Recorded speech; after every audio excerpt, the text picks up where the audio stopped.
And we are live. Good afternoon, my fellow Americans. We are out here right in front of French Embassy Consulate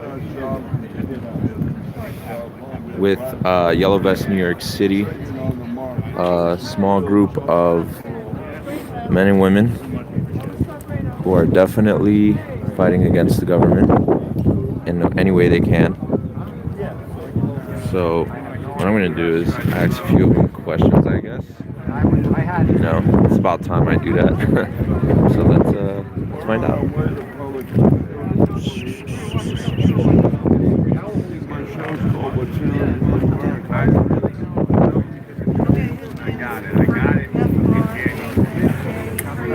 I love that sign. How you doing?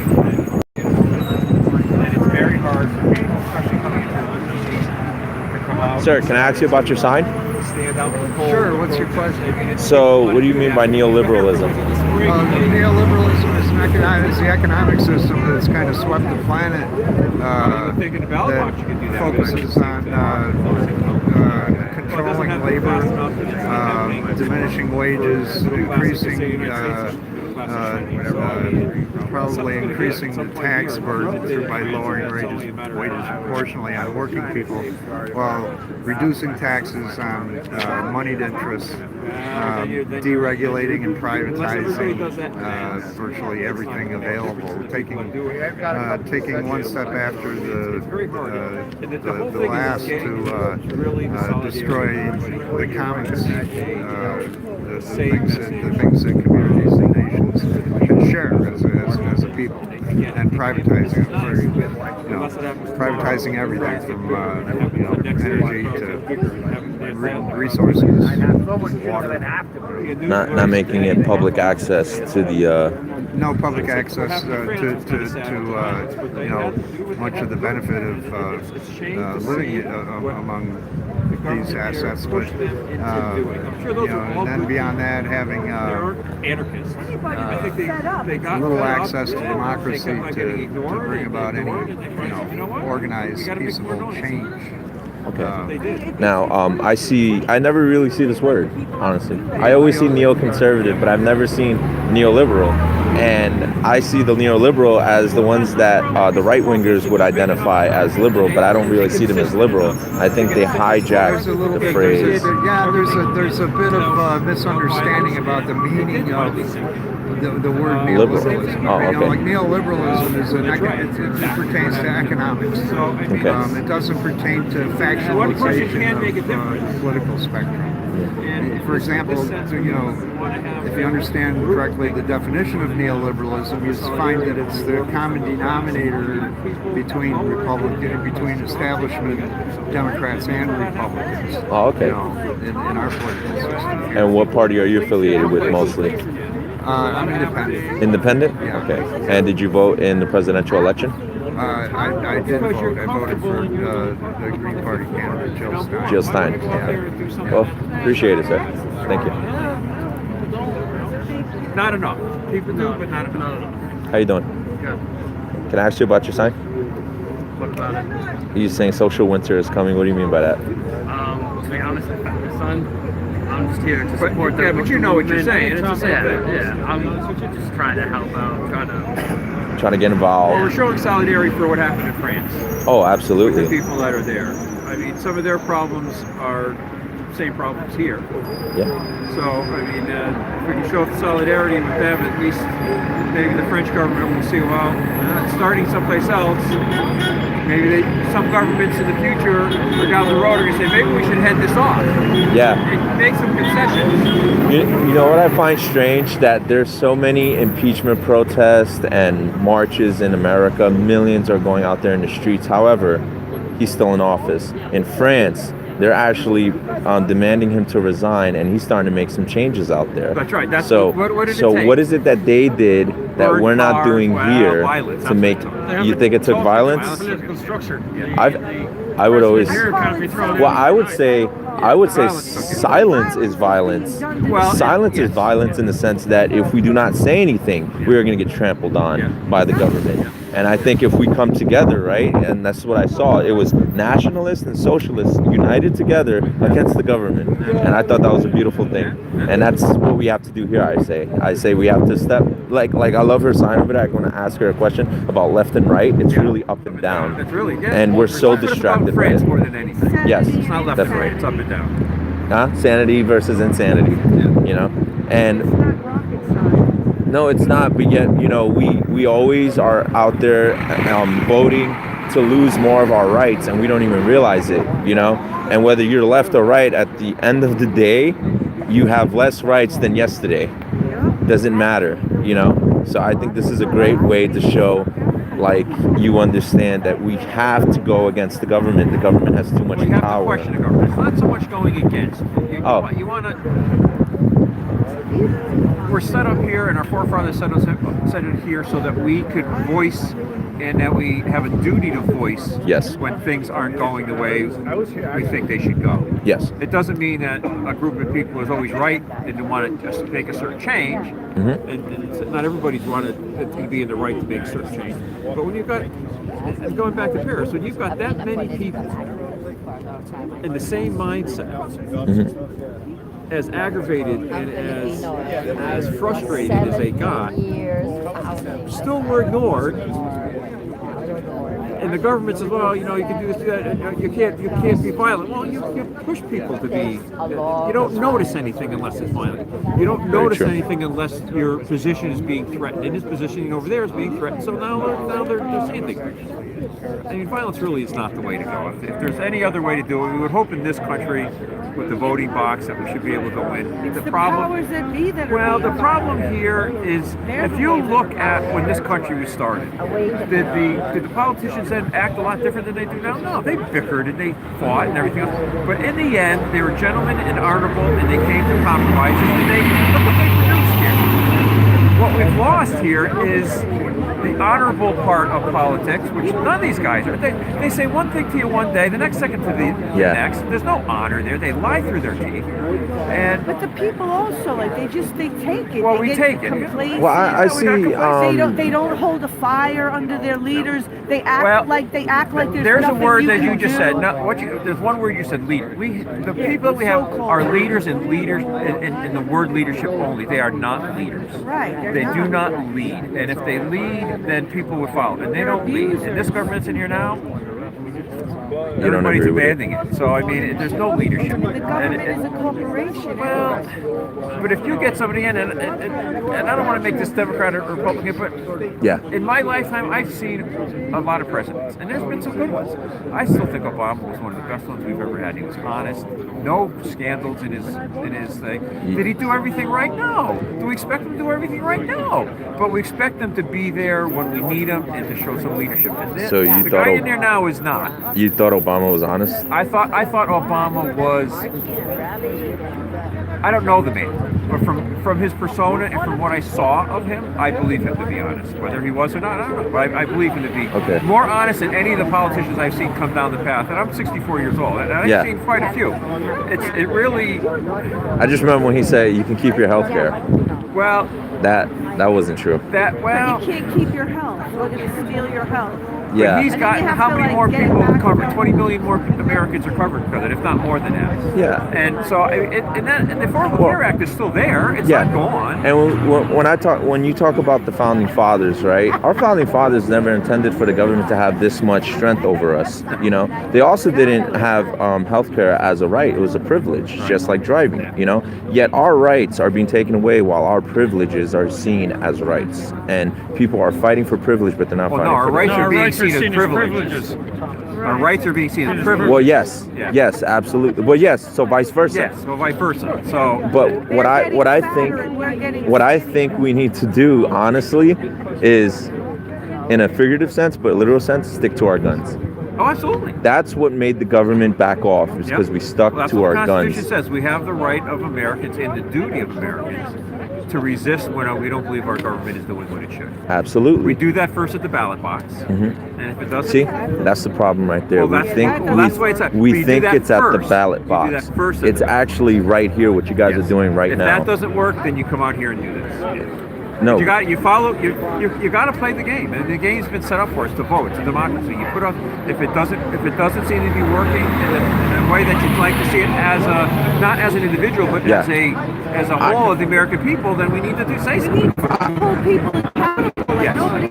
No banker. I mean, war crimes have been going on for 17 years, since 9/11. Men who've died. No one is held accountable. Men who've died are seen as heroes and champions of the American people. Their foot were never put to the fire, right? And we never really went after these people. And when they died, that's when we decided we want to expose all of their corruption. The problem with us today is we rather attack someone when they're dead than when they're alive. And I see it right now going on. I've seen it with a few politicians who have passed. They attacked them when they were dead. And I was like, what's the point? Yeah. You're not going to do anything. Now. If you really, really wanted to stick it to that person, you would protest them at their funeral. Oh, I would never do that, but I'll do it on social media. That's fine. See, it's too disrespectful to do it in person, but it's not disrespectful to do it online and have millions see, See, my whole thing is I feel like this has come a time, especially with my generation, where we rather do everything on social media, but when it comes to the street, when it comes to actually fighting for the American people, we are so afraid because we do not have the strength we have by typing on a keyboard than we do with our own voices, I mean, with the things that like Martin Luther King did happen today with social media? Probably not. Yeah. Because people got out, they had to do. There was the social media was meeting on the corner. Exactly. And gathering and doing what you had to do. Smash our computers. Absolutely. They're useful in a context, not in. They're useful to network. They're useful to network. There should be no reason why I need to see 20 selfies of someone in their Instagram. What I want to see, honestly, I'm not going to force people to post content, but I do want to see content. I want to see the people that are getting political. They're more political in safe spaces. They're afraid to actually walk outside in the street and speak to people. And that's the problem, that we believe there is such thing as a safe space. No matter how safe you make a place, it can still have danger. You can't be in a safe place if you want to make change. Amen. I agree. And you guys are doing it right here, right? We heard on social media that there was supposed to be a walk from Times Square down to the memorial and then back up to the UN, and we saw nothing of that. No. So this we knew was happening 2 to 4. So we just walked across the park and came over. Hey, we saw a couple of yellow vests, but this was all we saw all day. There was nothing anywhere else. It's on Google. I typed in yellow vest on Google, and it popped we're on up. Google. That's where we saw it. Oh, so you organized this? No, we saw it on Google. We came from Connecticut. That's awesome. That's beautiful. And thinking we were going to see a lot more. I'm a little disappointed, and I'm glad there's something happening here because we didn't see anything anywhere else that we saw things were going on. So I wouldn't say I'm disappointed. Well, it could be disappointed in the turn. I'm glad to see what's here. I'm disappointed in the turn. I hope somebody in a city of this size that have a little bit more than this. Absolutely, I agree. Especially the French community. Yeah, I know so many from France that would probably love to be here, but they're not. And it's just like, come on, what's going on? Two ladies stopped and asked if we were French, and I said, no, we're just here to show solidarity to the workers of France. And really, that's really what it comes down to. Well, I appreciate talking to you, sir. Same here. I'm actually hosting a Second Amendment rally in Virginia. I would do it here, but for some reason it's not allowed here, even though that's what our founding fathers. What do you mean it's not allowed here? Well, you can't have a Second Amendment rally here with the Second Amendment present in New York City. I would love to. Oh, can't you get a permit for it? They won't issue a permit for. I don't think they'll allow in the city of New York to hold guns. Well, it has to go through, if anything, de Blasio, and I don't think de Blasio will approve of it, because if he finds out that there you go. There's a problem right there. Because why I can should say he have the say? Because I can say, hey, I'm having a rally here, but by the way, I forgot to tell you guys that there are going to be guns present. There are going to be. I would bet you there's guns present right here. Oh yeah, because that's the police. No. Oh, people here? I'm sure people here are carrying. I'm sure there is. Oh, I hope so. Oh, I'm sure there is. I mean, when you that think is there's all right. not, that's right. It is all right. When you least think of it, there's probably somebody. I was in a Costco the other day, and a guy had a shirt on about being able to carry. Yeah. Yeah. And as he walked by me, I could see the gun imprinted back. Awesome. That's in Connecticut? Through his shirt. So, yeah. So I mean, it really. Yeah. It's, You have your driver's license? You see? You're getting pushed to have a privilege, but not pushed to have your right. And that's what's going on right now. But yeah, oh, of course. Absolutely. So yeah, so I'm hosting a Second Amendment rally February 16th in Alexandria, Virginia. And I'm trying to get as many people out there as possible, because if you don't stick to your guns, what else is left for them? I'm not really a gun proponent. I don't have anything against them. I have lots of friends that have many weapons. Yeah. And they keep on saying, oh, they're going to take the guns away. I says, there will never be a day in the life of this country that they will take the guns away from them. There's more guns in the hands of private And I don't mean it Yeah. that way. I mean, It's about legally, like- they can't do it. They're not going to do it. They have There's like 400 million guns in this Well, country. it's got to be. It's an amendment of the Constitution that can only be overturned by what is it, 3/4 of the states? I'm not sure what the number is. It'll never happen. It'll never happen. So, I think it was Yamamoto who said, we can never invade America because they'll have guns under every blade of yeah, grass. everybody's got. Oh hell yeah! I mean, that's why we had them to start with. invade America these days? Well, that's what. Well, there are people invading America. We just don't understand how. Like, we go around and we realize that our rights are being taken away to appease another culture, another group of people. And we're like, how did this even happen? It's to make them a bit more comfortable in this country. And we're not fighting back against that, But honestly, I would say this. If you want to open all the borders, do so, to give us our guns. Because I guarantee you, every American protected will not ever have to worry about. An open borders would not be a bad thing. It really would. I mean, eventually it's going to level off Really? and come to an equilibrium somewhere. It'd have to. Well, yeah, you would have to have a balance, though. You want to allow people into this country, that's fine. Allow us our guns. We need to stay protected. Well, you are allowed your guns, and they won't take them away. That's one thing I Here they will. Not being a gun advocate, but I would say they would never, ever, ever take your guns away from America. It's just not going to happen. It's not going to happen. It's fear mongering when that happens. When they start saying, "Oh, this guy's going to take your guns," and it's not. Well, they gonna took happen. they're taking bump stocks Well, that's different. But you still have your guns. for now. Yes. Well, They will never take your guns. They will regulate. I'm the pretty sure when magazines. somebody made a bump stock, they said they'll never take bump stocks. No, well, away. They'll never ban a bump stock. No, but that's not part of the. That's not a gun. That's not a. It's not a. Yeah, you're arms. making bump stocks illegal. You might as well drill that third hole. Well, people are going to do that If they're anyway. illegal, like it's the same thing. You People might are as gonna well do that drill anyway. People are still going to have them, and people are definitely going to not allow the government to knock on their door and say, we need your bump stocks. Like, it's not happening, No, it's not gonna happen. You said if you don't voluntarily hand them in and they're illegal and you're caught with them, you get whatever fine or whatever penalty that is. That's ridiculous. But, Like I said, that's if somebody's another- going to use it, It's just I a don't think fee. you're gonna give a shit These whether fines are actually just fees. They're just ways they're for collecting money. to make up for anything that's going on, anything that we lost in order to Taxes gain. by any other name. Yeah. And they say taxation is theft, but it's not. It's extortion. If you don't pay it back, there will be men with guns at your door waiting, like grabbing you and taking you out of your home. Well, it's great speaking to you. Right. Thanks. Appreciate you guys being out here. Good speaking to you. Definitely get that license. You too, sir. Have a good one.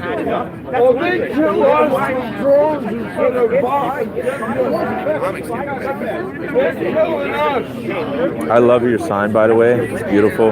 It's so right, because we're so distracted on left and right. Yeah. And I'm always saying that when it comes to the left and right, it shouldn't even matter, left wing or right wing. We're still a part of the same bird. We should be the body of the bird. When you board a plane, do you board on the wing? No, you board in the middle. There's a reason for that. It needs to have balance. This does not give us balance, because you have. To be just like, sorry, I'm just like, No, it's fine. we need to be closer to nature, I'm always thinking like in terms of health. I never ascribe to like all these terms of left, right, neocon and all that liberal. Yeah. Because you got to go below that and just talk about health and Yeah. how nature works. Because Well, as when far I as see the her, climate when I see her goes- sign, I think right now that it's the elite versus the middle class mostly, because we're the ones out here fighting and Stop stuff, you calling know. them elite too. They're Well, sociopaths. Sociopaths. That's all I Yeah, call but them. you could be on the bottom, right, and still be a sociopath, you know. But it's like, I think it's beautiful You're when people unite, codependent to the you know. sociopath. I mean, I see it as Americans versus the ones that want to destroy this country, you know, that want to destroy the sovereignty of this nation. And it's a beautiful thing when you're holding a People sign have like to this, stop because allowing that. I'm supposed to be on the right, but I've never been attacked by more people than right-wingers, you know? It's because I have ideas to say, hey, we can always reach out to the left, but I don't like to see it like that. At the end of the day, I'm pretty sure we were all in a classroom at one time, and we didn't realize that someone was left or right. We just saw them Right. as... It's right versus wrong. Amen. That's... It's not left or right. Exactly. War is wrong. Torture's wrong. Pollution's wrong. Yeah. We want clean, free energy, which is available. We want justice and transparency instead of a dictatorship, not a democracy. We want a democracy, not a dictatorship. Well, the way I see democracy, the way people are really translating democracy today is mob rule. It's saying that the majority is going to rule over the rest. Just because you're a majority consensus doesn't mean you're right. You have to come to certain terms. Smoking section, non-smoking section, fine. Let's all have a meal together.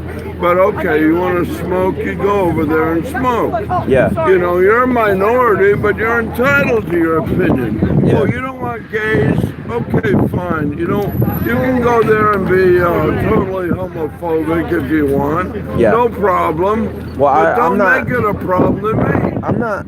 It's not to be against gays. It's like, I feel like we shouldn't normalize homosexuality. There's no reason for it. The moment you normalize something, it becomes access to children. Like child abuse. Yeah, that becomes access to children. No, but So, we're talking about a 20-year couple who have trust and live together, Hey, roommates. if you're in a And they're consenting, entitled legally to love each other. if you're and consenting trust adults, each other. if you're consenting adults, by all means, do what you want. You know, Yeah, do there what you should want. be If you're not legal hurting rights anybody else, do what you afforded want. homo, You know, not have They wanna make homophobia, pedophilia but normal. allow. but they're already doing it right here in New York City. They're doing it right now in New York City. They had a little 10-year-old boy dancing for money in a gay bar in Brooklyn, and nobody's batting an eye to this. That's Nobody's. pedophilia. Exactly. We're not Where was that? condoning that. So when you normalize something, you're actually giving children access to it as well. No, we're talking about the right for a gay couple to inherit their property because they've been trusted lovers and roommates throughout their life. Hey, do what And you want. because they're If you're the older- same sex, they're not allowed. If you No, want, no. do what you want. You know, I feel like kids don't have freedom because they have parents. You know, that's what it was growing up. I didn't have freedoms. I didn't say, "Where's my rights?" I didn't have rights. I couldn't have anything unless my parents And said I that's could. wrong. You know, Oh, sure. Children are like treated like freaking slaves. Like you have no fucking rights at that's all. because you. Well, parents are allowed. I love to it when it's bad weather. It shows like who's ready to stand out here. Are you kidding? You know? I've been doing this shit forever. No, it's Since fine. Parents are allowed to criticize their kids, but not spank them and not into. I was spanked. And also Oh the yeah, other way well around. maybe a little light love spanking, but not heavy duty abuse. Oh Kids no, have a right my to dad criticize their would parents, too. count how many times he was gonna spank us if we disrespected him or Yeah, anybody, well, you know, and it any would go up to dog like or any 45. animal or He called them kids, swats. Get in line, stay in line, Yeah. eat your vegetables. Yeah. They do it with love. All right, I'm They're getting not out of doing here. Take care. abuse. It's great speaking to you. You too. Have a great day. Okay, Jovi. Nice to meet you. I'm FrankCraven.com. Really, Jovi Val. Hi, Joe. Nice to meet you. Look, I want the American people to understand that they have the freedoms, they have the liberties that they can express fully. That's what liberalism really is. But people are hijacking that word and saying liberals are communists and progressives and all of these postmodernists. But it goes into that realm, of course. But I agree that, you know, living the American dream to me is accumulating wealth while you're sleeping. That's the American dream to me. But freedom and justice for all does not exist, of course. We see that It justice. can and should. We see that justice isn't blind. We see that. More here than elsewhere. There are people that win lawsuits, like the Amadou Diallo case. Innocent kid shot to death and finally the Diallo family got money Yeah. for that terrible murder of Yeah. an innocent kid reaching for his wallet, not a gun. Yeah. It's So like there can be justice here, and there should be. no, there should definitely be justice. You know, justice for many. Like I'm waiting for justice for Kate Steinle. And a lot of You know who Kate Steinle is? no. She was killed in San Francisco by someone who wasn't even supposed to be in this country. Oh well, that's that's an isolated case. It's unfortunate, and the Someone who's not anyone's welcome here. This country is a beautiful No. land of immigrants. no, it's a beautiful land of immigrants. Criminal's a criminal, and Yeah. whoever where he's from should be behind bars. Yeah, so This if you, country's immigrant friendly. so if you kill someone, right? Well, that's your murderer. Go to jail. You Go to have no jail. business killing anyone. Yeah, but they didn't really pin him for murder. The thing that bothers me is that he wasn't supposed to be here to begin with, you know. And hey, you can have No, you can't say that he wasn't supposed to be here. Anyone who wants to come here, whether without Absolutely. papers, are welcome, and they can be overstayed But they need to- tourists. they- can we need- apply for a Okay. visa or green card Yeah. and get their papers. we need to know who they are. Okay, fine. Does the government know who you are? Do you have a Sure, social of security number? course, yeah. Okay, then they don't have that when they come Documented. here. Exactly, they're not documented. Well, But- so what? Doesn't make them criminals. no. Well, the thing is, if you're undocumented as an American citizen, if you have no documents, what happens? What happens to a lot of American-born people get- that are drunken fools and drug addicted and homeless? A lot of people can't even find their wallet, their bearings. Hey, that happens to me too. I've lost my wallet a few times. That don't have documents, don't know where the documents. Yeah, and then what do they do to us? What do they do to us when we don't have our You documents? don't need documents to prove. When- God blesses you, everyone. And God we trust everyone. And if you're untrustworthy, okay, you're untrustworthy. Yeah. You're a knife-wielding crackhead.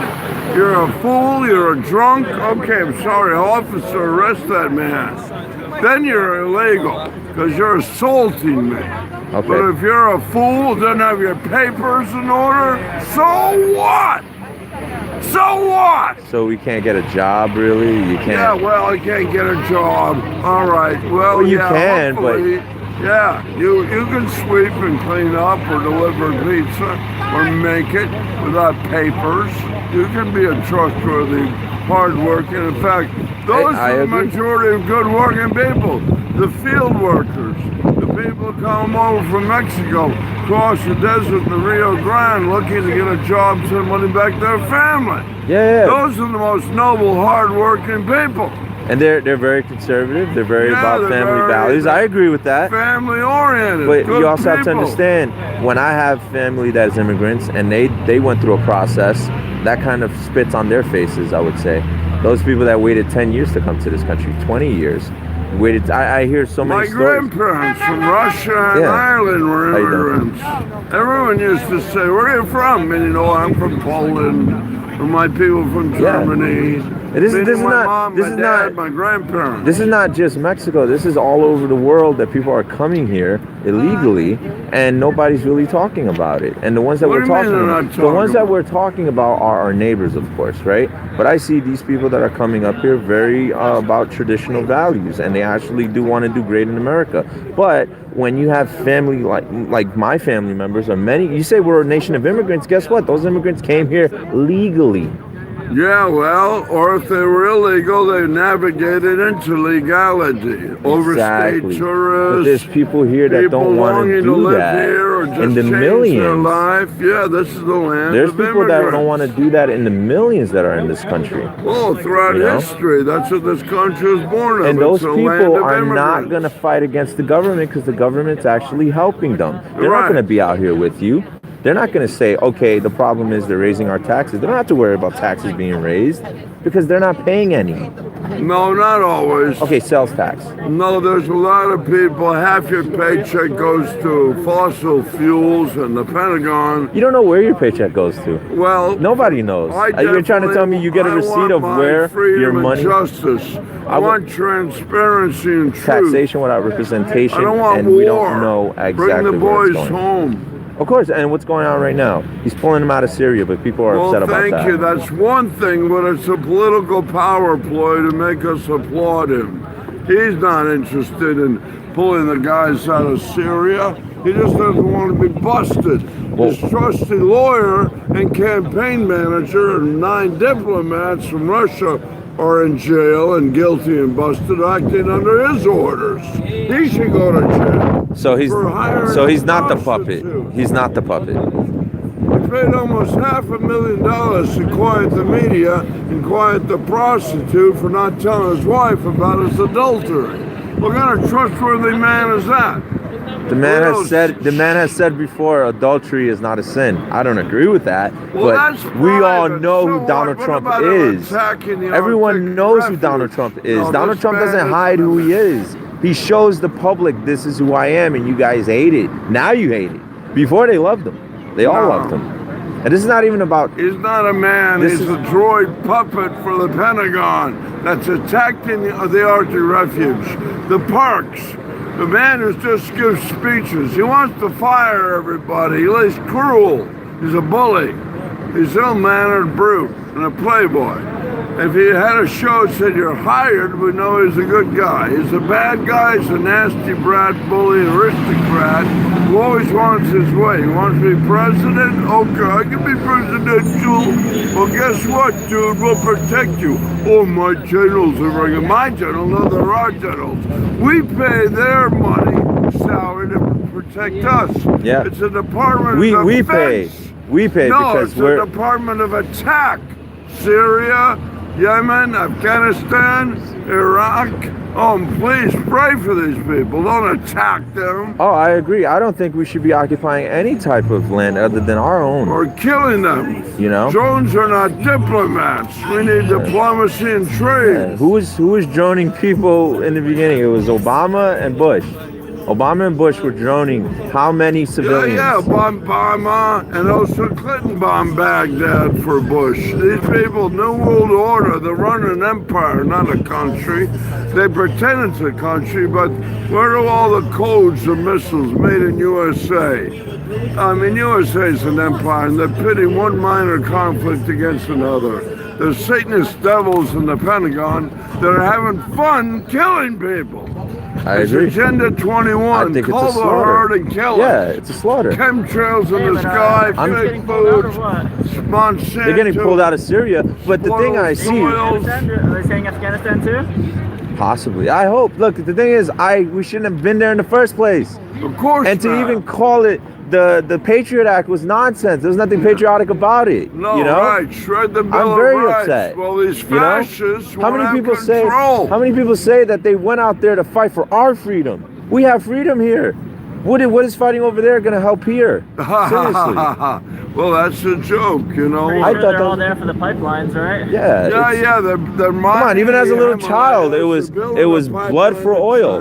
Blood for Using oil. the soldiers in Afghanistan to work there. I don't want to discredit any veteran that went out there and fought, but understand that what are you fighting for? You're fighting for our freedom? We have it here until we allow them to take it.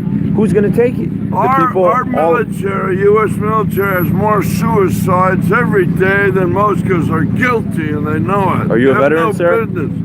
No, I protested the war in Vietnam. Okay. And I protested the invasion of Iraq and Afghanistan, an occupation of these countries. How dare we go there and kill these people? How dare we? Exactly. You know? Well, they're doing it to steal the oil and build pipelines and test out their bombs. Bombs have a shelf life. We outgrew Nevada desert, so they have these little contracts. You want to invest the money? Buy Raytheon, Boeing, Marietta, Halliburton, and it's a war economy. And they're multimillionaires. Well, that's why. Oh, Because they make money off of war. billionaires. They make money off of war. That's Yeah, why. That's it. They're Exactly. fools. And They're oil. fossil fools. Yeah. And oil They had companies them. are paying the politicians. Yeah. And, you know, I'm secret. upset at the fact that, you know, because I support Trump, right? But when he goes America first, I want to focus on America first. Yeah, well, that's what you know? Adolf Hitler said. Make Germany great again. No. We're talking about America here. No, We're talking America's about... not a country. We're not It's an talking about empire. Germany. we're not talking and about. Trump is we're a not talking about prisoner. Germany. America first. We'll Is he following protect through? you. No, that's what I'm saying. He's not a president. I want him to follow He's through, a but when prisoner. Obama said change, I thought change was to come. Great change. No, Change in the Bob- sense Bob- of. Obama's Huh? another fool. Absolutely. So yeah. What's your name? Jovi Val. Jovi. So what brings you out here to the French consulate today? Well, I see what was going on in France, and I think it's amazing. You know, I think it's funny too. These nationalists and socialists united together against the government. Of course, they're there for different reasons, but they united against the government, and I think that's something that we need to do in America, where we bring people together as American, not as left, not as right, not as Republican or Democrat, liberal, conservative. It's all nonsense. They're all like just labeling you, but at the end of the day, when you really look in the mirror, are you that conservative? Are you that liberal? You know, I don't believe in that. I believe that we are American and we're all going to burn together. So let's, save ourselves from the fire. Let's unite. And what do you think Yeah. are some of the grievances espoused by the movement in France that you think sort of cross over to the U.S. here, and how could we change them both politically and socially? The raise in gas tax. The fact that Macron is trying to help his cronies, right? He's trying to help the rich in France and raise the tax on the middle class. That's what's going on right now. And people have witnessed this a while ago, but I don't know why the same people that are out there right now, I'm pretty sure they knew who he was and what he was about, and they still voted him in. But of course there's corruption, of course. So I don't believe anybody's really voted in by the people at times. It's possible, it is possible. But it's great that they're actually out there, and even though they have different reasons to be out there, of course, the nationalists that are out there are against the globalism that Macron spews, especially when he disrespects our president by saying that patriotism is treasonous. Like, who the hell do you think you are by saying that, And the people don't respect you. I think he has a 85 disapproved rate from his own people. People want to talk about Trump having a 43% approval rating, but this man has 85 disapproval. In France, some of the people, at least in some of the videos that I've watched, some of the protesters have cited immigration as a central concern. What do you know about the immigration concerns in France? And well, it's not even just. If not many, what maybe concerns might you have regarding immigration in the U.S.? It's not even in France. I say, honestly, I say boldly, they opened up the floodgates, and people are just swarming, right? And they don't know who they are. I mean, I have friends that live in Paris, and they tell me Paris is not the same as it used to be. And it's sad because there's a culture that cannot really coexist with westernized civilization, and that's what people don't understand. You can try, but it's just not really going to work that way. And people are really pushing against that. I would say the nationalists are pushing that more. The socialists are actually protesting the government for more assistance, So it's kind of funny in a way, but I think when it comes to immigration at anywhere, we have to know who's coming in and out, Maybe not out, but we have to know who's coming in on all sides, I'm even for building a wall from us in Canada, just keep America safe with Americans, and then eventually when we fix what's going on here, then we could bring in Canadians and Mexicans and Chinese and, other people from other countries. But it's just like when we just say, okay, let's open our borders to Canada, let's be careful with Mexico, it's because of, the type of culture that's in Mexico versus Canada. But at the same time, look what's going on in Canada. They opened their floodgates. Europe is opening their floodgates, and they're suffering. I don't know if you read these stories about women getting raped and these men that gang raped them. I remember there was this one story. Can I say this? It's really bad, actually. This woman they ejaculated on her face, and she was walking all around. I think it was, Sweden. I forgot what part of Sweden, but she was walking around, and they were like basically, disgusted by her because they know she had just been raped and she had semen on her face, but nobody wanted to help her. And stuff like this occurs all over Europe, but nobody really wants to talk about it. And those who do are considered, I guess you could say, Islamophobic. But I think Islamophobia is the irrational fear you have of being called an Islamophobic for denouncing radical Islamic terrorism. And when you say radical Islamic terrorism, you don't believe every Muslim is radical. You don't believe every Muslim is a terrorist. So you mean specific. There's a group of people within its own culture, within its own ideology that is radical Islamic terrorists. So to veer slightly from the Yellow Vest protest in France, you mentioned a minute ago that you are a Trump supporter. Yes. Can you tell me what policy changes he's made or things he's done recently that you think are good? And then if you could also answer what you think have been bad, any criticisms you may have. Well, honestly, I support him because he's not politically correct, and that's something very important. It's not a policy, but I think it's amazing that he's not politically correct. He attacks the media for being very biased, but of course he's biased himself by not attacking such networks as Fox or other news sources where you can see where it's just complicit bias. But when it comes to policies, I'm for strengthening our borders. I am for that. I'm for also giving a I wouldn't say a tax break to the rich, because they make it seem like the rich didn't work hard for their wealth. There's many who did, and they're not allowed to see this tax break. And I know it's trickle down economics, but at the same time, it's a beautiful thing that I've seen companies that do give out bonuses, that are giving higher wages because of what happened, And I know you'll see it in 2019, of course. People are talking about it now, but you're going to see it in 2019. I think it's great, I think it's wonderful that he's actually uniting Americans regardless of what race they are. I remember somebody had told me, I know I didn't really mention too many policies, but it's like, I'm just not for, I believe it's the First Step Act. I'm not for that. I'm not for banning bump stocks. I'm not for anything where you are, with the First Step Act, right? I'm not for the whole, there is a group of people that they're going to say, okay, they don't deserve this much prison time, but they're also freeing prisoners, right? That are going to be, that were convicted of assault with a deadly weapon, car robbery, anything that's, I guess they consider it in a sense non-violent, because nobody was hurt. It's not like Grand Theft Auto, but it was like, assault with a deadly weapon sounds violent, but for some reason they're saying that they're going to give them a lesser time.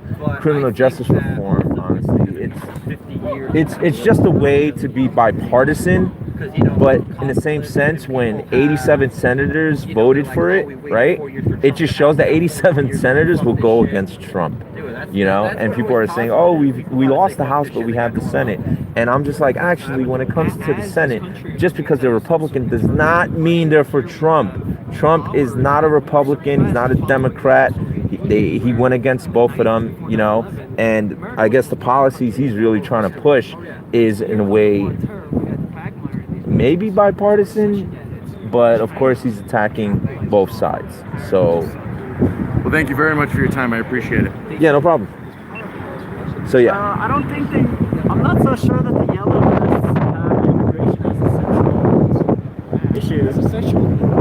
I think he said that, and I believe some of the videos that I've watched of on-the-ground reporters in Paris, many of the Parisians that are wearing the Yellow Vest have brought that up as an issue. Whether they're for it or against it, but yes, armed robbery also. Yeah. To my small amount of knowledge on the subject of what's going on in France, it's a mixed bag of people. From political. Yeah. That's why it's for me, it's kind of hard to call something a central issue other than the original working class issue. Well, the main thing I mean by central issue is what is important to the people I'm talking to, at least in regards to my filming here. But I think it's important to have goals to accomplish and have sort of central issues if anything is going to be accomplished other than just media attention. I mean, I've talked to a couple of people here who had some grievances that didn't seem to be important within the movement in France that they wanted to espouse here, which I'm all for having your voice heard. Yeah. But how can we, as a group, as a tribe in a sense, implement changes politically if we don't have a sort of a central narrative? Yeah. Yeah. So I think a lot of the problems in France don't translate as well here. No. I think they do because you know there's a lot of corruption in government. There's a lot of corporate money in government, and people's voices aren't being heard. I think that's something that people on the left and the right both agree with. The problem is pinpointing where it's coming from and differentiating between ways to solve that problem. And the root of the problem, I think, if more conservative people argue that it's coming from politicians and largely the Democrats and their ties to the big banks and their ties to the big banks. Sure. Well, yeah, that's why she was holding that sign, bottom versus top. You know, it doesn't matter if you're a Republican or Democrat. At the end of the day, we're down here. They're up there. The higher you go up the pyramid, the less you care about left and right. Now it's us looking down on them. There's more upward mobility in the U.S. than anywhere else in the world. So the Bernie Sanders argument of the top 1% has a lot of legitimate arguments to be made. But I think that we're seeing the bigger picture when we talk about the 1% in the U.S. versus the fact that if you make more than $30,000 in the U.S. a year, you're in the top 1% of the world. So they're focusing more on a national. I mean, why would you come to the world when we have the cost of living of here? No, of course. The cost of living of all the places in the world. It just adds to perspective to understand that it's maybe more nuanced than just simply saying that the top 1% in the U.S. is keeping everyone down, and that they all have these malicious intentions to stay at the top. And of course, there's plenty of that, but it's more of a mixed bag than just. Well, it fluctuates. You know, there's people that go to the top and then come to the bottom. It happens. You know, but I think when it comes to us right now with the government, we're being so complacent. You know, a lot of people are not realizing that every single day that goes by, another right is being taken away. You know, something of your freedom is being snatched from you. You know, and it's just like, it bothers me that as a Trump supporter, I am bothered by the banning of a bump stock. You know, because people say, oh, it's just a bump stock. Oh, it's just an attachment. Oh, it's just a gun. I'm pretty sure you have enough assault rifles to go around. Sorry, ARs. And, it's ridiculous. So we need to take a stand for two things that are very important to us, and that is our free speech and our guns. And if we don't do that now, they'll take everything else away from us with it. What do you think, as far as guns go, what do you think about the fact that guns, unlike knives and unlike many other things, were designed specifically to end the life of something, whether it be an animal or a human, and that the intent behind a gun is not the same as a car? But many conservatives that I may even agree with on certain things tend to say that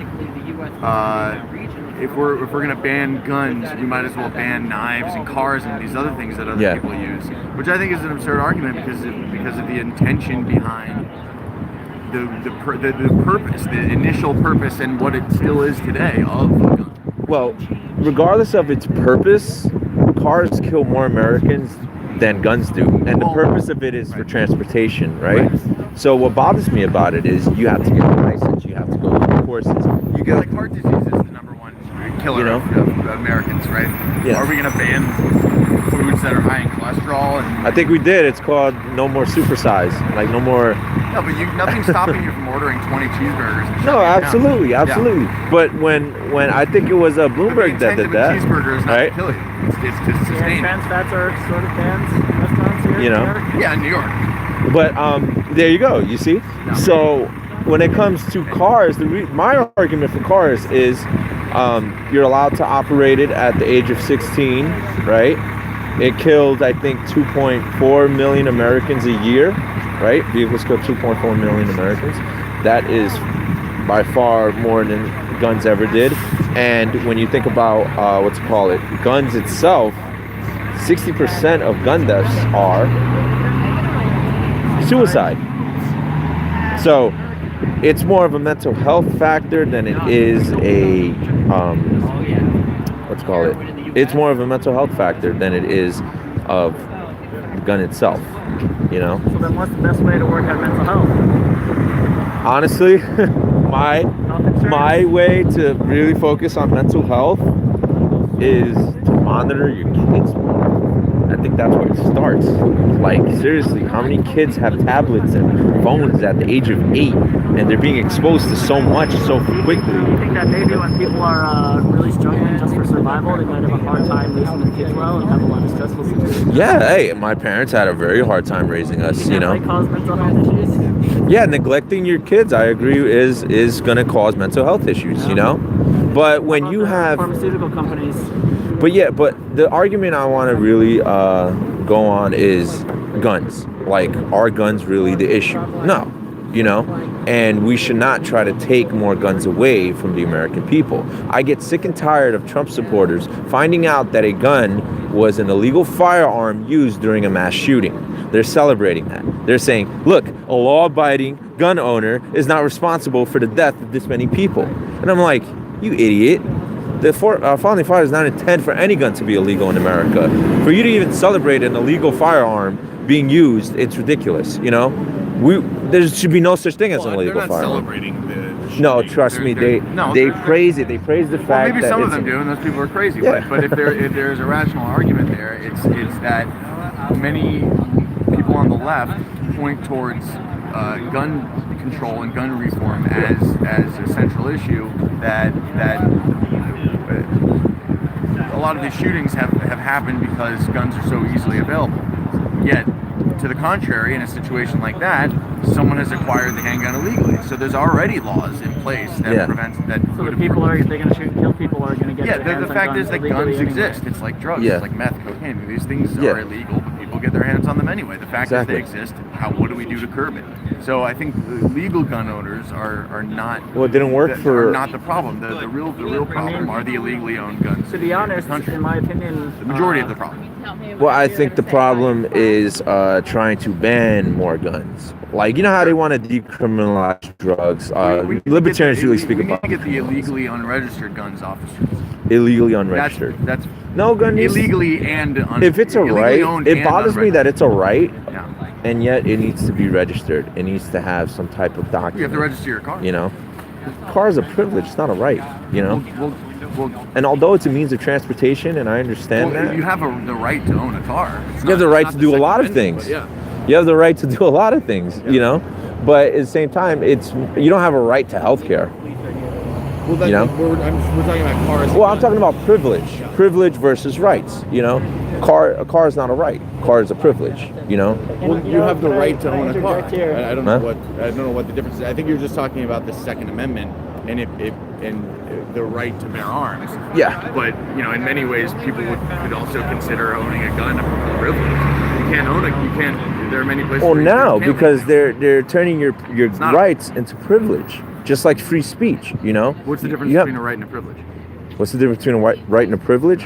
One is given to you by, like, it's your birth-given right. It's birth-given. You're not. You know? You don't have the right to own a gun. You do. From birth. You absolutely do. In America, you have the right to own a gun.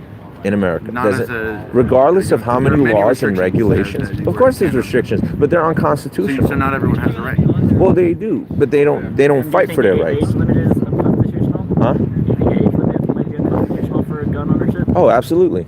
You know, but if you're a parent, you're not going to give your 5-year-old a gun. You know, I know that there's kids out there learning how to shoot at the age of 5, 6, 7. Well, you know, and I think that's great because they used to do it when they were like. I really want to say I think some of these issues that you might consider social issues about guns or immigration or healthcare. I mean, we're here at a Yellow Vest protest or gathering, and I don't really think those are Yellow Vest specific issues. I don't think those are things they're really focusing on. And you mentioned earlier that there really aren't any like central issues. Yeah. No, I said I didn't think immigration was a central issue. I think the issues are more about workers' rights and Well, but and survival immigration and- affects women's rights. Yeah. That's the tie-in there. Is that Just cheaper labor. If Yeah. like you said, you open the floodgates, which may or may Right. not be happening, but if it is the case in France, Well, that's going to affect where I the was lower going to get income to was people, that low-skilled jobs. What I was going to get to is that if there wasn't such an imbalance between the power and corruption and all of us, the people, working people, I like it. You wrote something on the back. Thanks. Nice meeting you, brother. Yeah. Thank you so much. Have a great day. then I really don't think in my opinion, some of these disagreements on these other social issues would not be like as, I don't know the right way to say it is why I don't like being interviewed, but Oh no, dude, this is just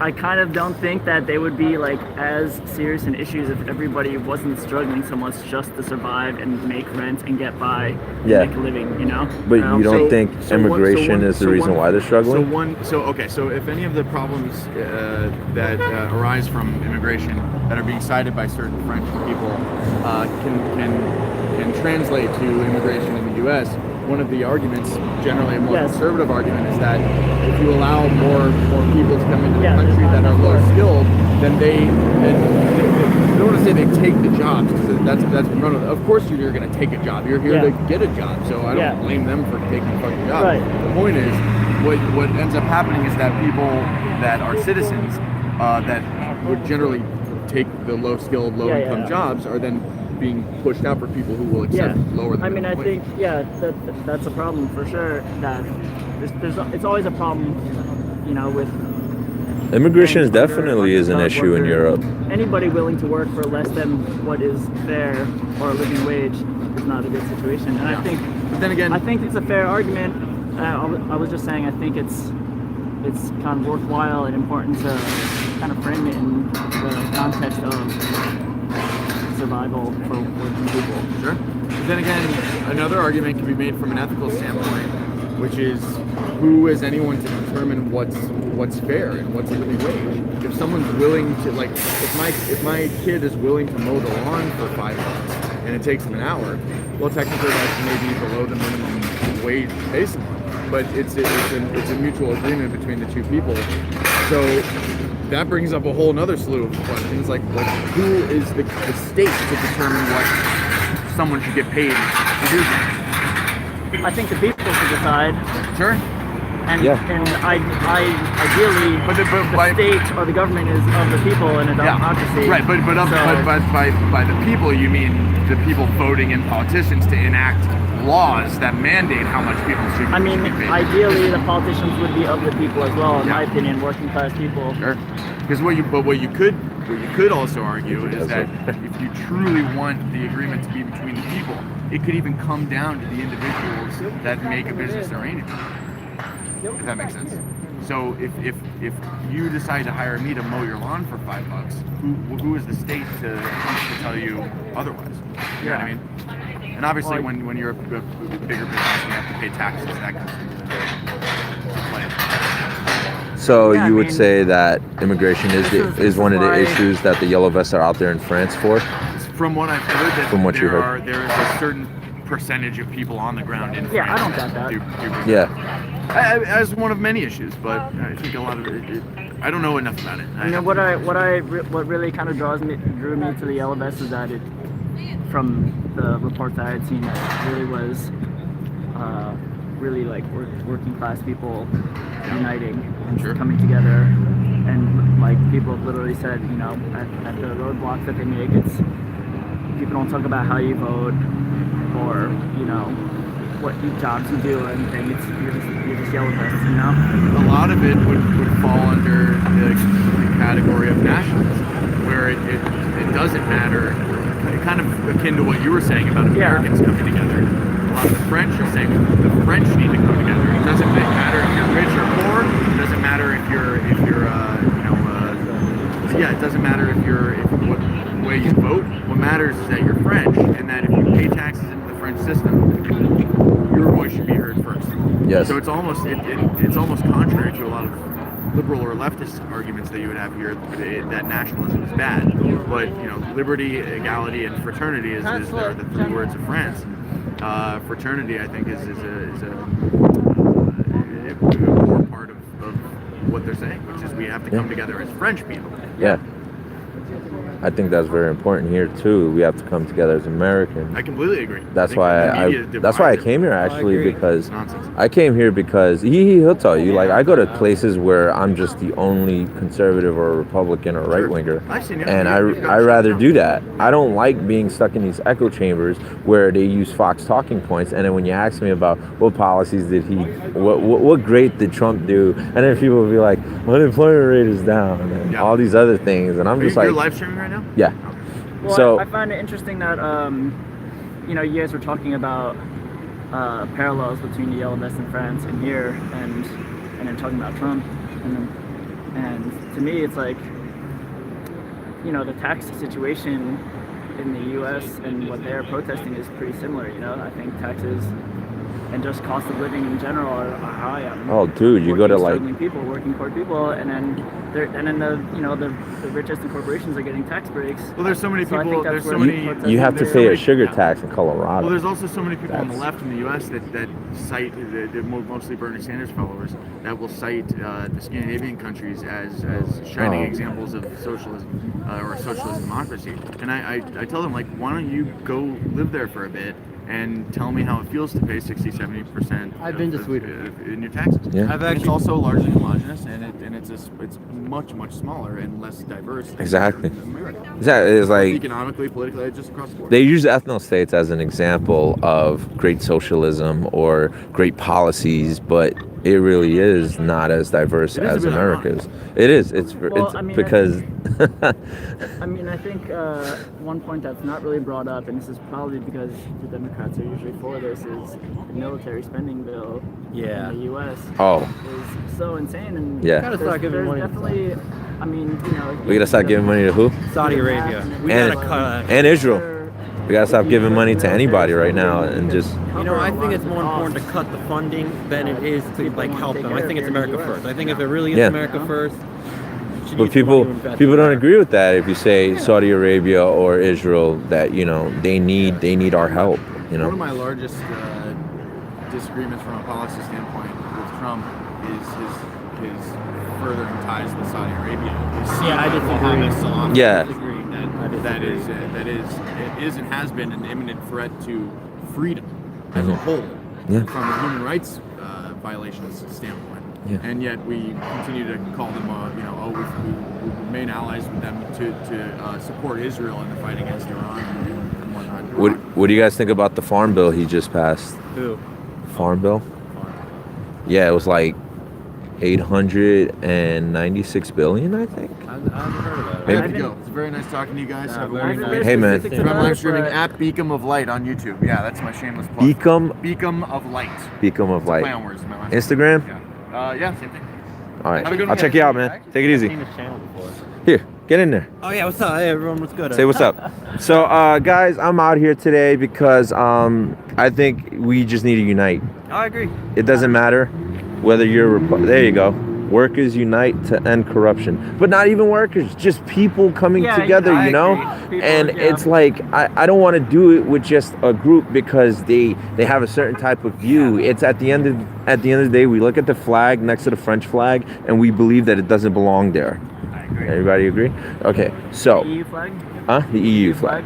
You see, we have the abilities as nations to govern ourselves as people, but we're not doing that because we've become so complacent with the government taking care of us in many different ways, And yes, I believe that there should be some government, some, Necessary evil. necessary The evil. government should be of the people. Yeah, But- it should just be solved. But it was us who give power to them, Yes. not the other way around. No. I'm sorry. Yeah, it's us who have the power over them, not the other way around. We are the reason why they even have a salary. Oh, yeah. But what are we doing? We're not doing anything. Look at how many people came here today. We have to wake people up. We have to get them serious about this because if they do not get serious about this, It's really sad. they will knock on your door and take your possessions away. They will knock on your door and they will take your kids away. They'll tell you that you're not a fit parent. They'll tell you that you don't have a stable enough income. They're trying to govern your life, and that's not what we're here for. We're here. That's why I like this president, because he's not a Republican, he's not a Democrat. He was never really for either side, but he knew how to attack both sides, you know? And that's what we have to do. We have to know how to attack both sides. I'm here to stand in solidarity with Yellow Vests. I came here to stand in solidarity with the American people, with the nationalists, with the people that are fighting against the government. That's what I came here in solidarity for. But you don't think Trump is the government that people are fighting against? I mean, he did the bump stock ban. I'm very pissed off about that. I don't agree You know? with that. I think that I'm very pissed off that Second Amendment, people that are pro-Second Amendment, even the NRA, they're not even bothered by this. Check this out. This guy called Drew Hopkins called this out on Instagram. He was like, all these NRA spokesmen never said anything about the bump stock ban. But you know why they wanted to ban bump stocks? You know why it's a good thing? He wanted to appease the left. Appease the left because of what happened in Vegas, right? I, for one, do not believe that is what was used in Vegas. I don't believe it. I'm not even I don't shoot as many guns, but I've shot an AR-15. It did not sound like that with a bump stock. Well, aside from the bump stock blast, is that, you know, you were just talking about you know, uniting against the government. Yeah. But you still consider yourself a Trump supporter. No, of course. I mean, I support the president in his stance against political correctness. I support his stance in the whole idea that, you know, we need to be more nationalist. You know, we need to be more like nationalists. You know, patriotism is a beautiful thing, but people don't understand that. You know, I believe in NPC. You know what NPC is? Nationalism, patriotism, capitalism. All right? But I'm not going to look at an American who's a Democrat, a liberal, a communist, a socialist as any different than me, because we're both struggling. You know, we're both out here right now freezing ourselves, you know? And I think that's what we need to understand. We need to understand that we will struggle together no matter how many differences we have. We are struggling together, you know? Yeah, well, I just thought it was funny that you're talking about, you know, struggling together against the government. So, like, you know, the president, in my opinion... No, I hear what you're saying. I understand, you know, not just this president, but past, like, how many recent presidents are all, you know, they are government. And not that government is bad, but, you know, in my opinion, corrupted by absolutely corporate donations. Absolutely. Yeah, and then they only call the NRA out for it. Like I see, like when I saw the whole March for Our Lives, I saw so many people there just like pissed off, just like, fuck the NRA, fuck it. But I'm like, where the fuck were you all when this was happening? Or like, you know, the private prison system, or like when Trump, you know, that like anything that the media tells them, I told you about this, you know, they believe. Yeah. That makes sense, because like, you know, Trump had a second, what's it called? I agree with this, a second chance bill where 200,000 people who were convicted of like low-level drug offenses were going to get, you know, basically a clean slate. They were like, okay, they fucked up in the past, it was non-violent, it wasn't bad. Let's give them that. Democrats cut it down, didn't get passed. Yeah. And I'm like, where were you all there? If the NRA's so bad, then like... People are united. Are they funding school? Well, that's the thing. They're not united for something that they believe and love. They're united against something they hate, or they believe they hate, or they were told to hate. Yeah. You know, we were conditioned in this way through just like indoctrination within schools. You know, the educational system. But people don't want to talk about that. I was saying it to myself, why hasn't any Trump supporter gone out in the streets and protested gang violence if they're always trying to defend the rightful use of a gun? Why are there no Trump supporters out there protesting gang violence? You know why? Because it's too hard. That's the thing. This is the millennial, this is our era. This is our generation. We want to do things with a shortcut. We want to do things that are easy. Why do you think we're so happy with Twitter? 240 characters. I can say something with 240 characters. I don't. Wait, is it 240? I don't know. I got fans. You know, like a lot of... I got fans. 280 characters. A lot of gun control kind of gets the most support. Well, historically has been... Yeah. Because actually the first gun laws in America were passed after the Civil War, and many of the gun laws that were first passed actually affected African Americans. Yeah. And you looked at the South at the time, looked at all the racial violence, they were trying to disarm it. Yeah. And you saw them. I think the NRA was actually responsible for that. The NRA was formed so that soldiers or like retired people could, you know, retired soldiers could shoot or like get better aim. And in the 1870s in the South, you saw this wave after wave. But if you look at the people who are doing it and telling them, you know, in a way that it's kind of similar that they're hearing it from the same bullshit source. Yeah.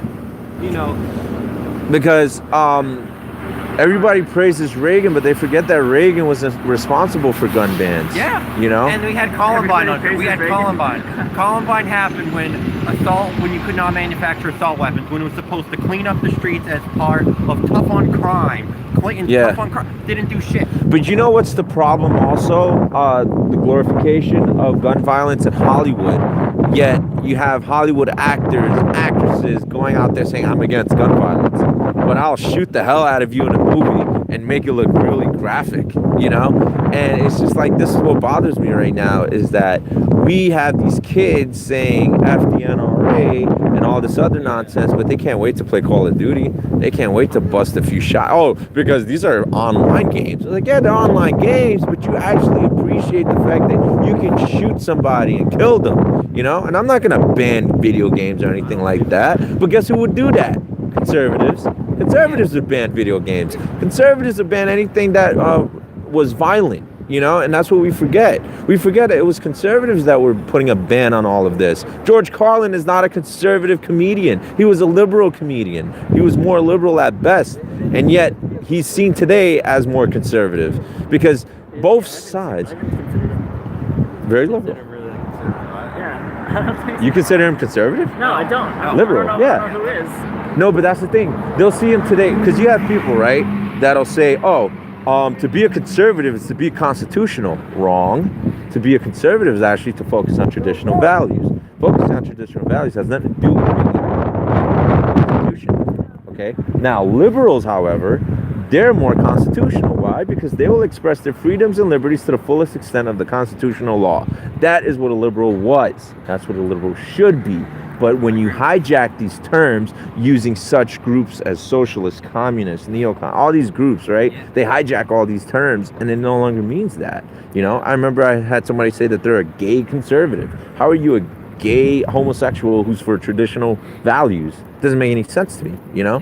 That's the walking paradox, not being a Latino or Black Trump supporter. That's not a walking paradox. Well, I have a question for you, because you said you were saying before you thought that Trump was doing a good job of uniting people in America. Yeah. Now, Well, I wasn't really sure where you see that. okay. Actually. So the way I see it is, right, when I mean unite, I just see it as he doesn't care what race you are. He doesn't care what gender you are. There's two, of course. He doesn't care. What he cares about is if you show him respect and you're making money. That's all he cares about. So when I see him like that, he attacks Meryl Streep in the same way he'll attack Don Lemon, you know? Meryl Streep, So, I would say, is the whitest woman on Hollywood. How is that uniting people, though? This is what I'm wondering, you know? Because I don't see American Well, he's people really very calling out the united. pedophilia in Hollywood. He's really calling out the pedophilia in America. He's really cracking down on these people. Okay, These but people I'm are... asking about uniting people. Because I thought you said that Well, when I see- Trump was uniting people. Well, yeah, of course he's uniting people. I mean, look what he did here. This is because of Trump. You think this is because of Trump? Yeah, Yeah. I think actually the reason I'm here is because what united us was that we were noticing, you know, the MT fear increases while I'm here. Yeah, So- but guess where France got this whole inspiration from? Guess where they got the whole idea of focusing on France to make France? They were being taxed to death. Yeah, but France wants to make France great Wait, and again. you think they got that inspiration from Trump? I think Trump has really spread nationalism globally, Then I where would did Trump say. get his ideas from? Then where did Reagan get his ideas? It's a whole cycle. True, I mean, I very don't true. know- I don't So know we if don't I have would to give say them it's that because of credit. Trump. I You know? I don't know if I would give them I that just think credit. it's okay. I think there is. I think there is. I mean, there are. I think waves of nationalism around the world, and you know, They're really I being don't inspired necessarily by disagree with Trump. all of it. You know, I'll give I don't- Brazil oh, one. I think. Brazil one. I think. And Italy. I think more like Trump is part of it or tapped into it, and you know, I mean, give Trump credit if you want. I personally wouldn't for nationalism movements around the world, but you know, I think it's an understandable reaction to a lot of the, you know, corruption in government and bigger government, and Yeah. you know, like it sounds like you have an issue with the EU, and I can understand why that would be an issue. Yeah. You know, if you're. Oh, you don't have an issue with the EU. I mean, I understand why it would be problematic. Yeah. But you know what bothers me is like we have all these countries that are part of the EU and we're like, oh, this is a big problem. Yeah, we have the United States, and then every state you go to is like another country because it's different laws, different. Yeah, I mean, I think decentralization can be a very good thing. Yeah, that's what I'm for. Decentralization of what's going on right now, and it's like very important. You know? We originally came for the protest a little bit late, but Everyone left. everyone left. Talking, so we're in the middle of a conversation. Yeah, there was. Was it like a little bit successful? Like, did people show up? Hey, if people. There's people here. Yeah, You know, we're starting something. We're starting Yeah. something. Be Snowball. optimistic. It's gonna snowball. I mean, Yeah. wait till the MTA fares. Wait till the fare increases. Wait till the cost of living goes up. But you know what bothers me though? The people that are protesting the MTA fares got on a train or a bus today. That's true. We should have like carpooled or something. Like it would have been great. You gotta But organize that stuff ahead of time, that's all. yeah.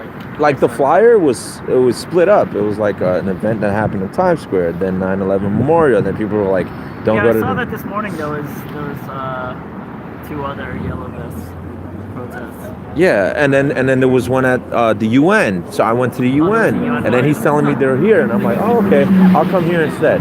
You know. This is the first one I saw, and then I did see that there was one at World Trade. Nice meeting you guys. Nice meeting you. Have a good one. Take care. Take care. So you see. And somewhere else as well. Yeah. See, that's the thing. We come from different ideas probably, but we both agree that we should decentralize government. Yeah. You know? Yeah, I mean, you and me might not be typical. And you were saying how you really thought people would really need to unite, but then before that you said that you thought Trump was uniting people. I see. And I agree that people I think should unite. That's why I'm here. Well, I didn't see anybody really uniting when Obama was president. I saw a lot of division. I saw a very divisive group starting.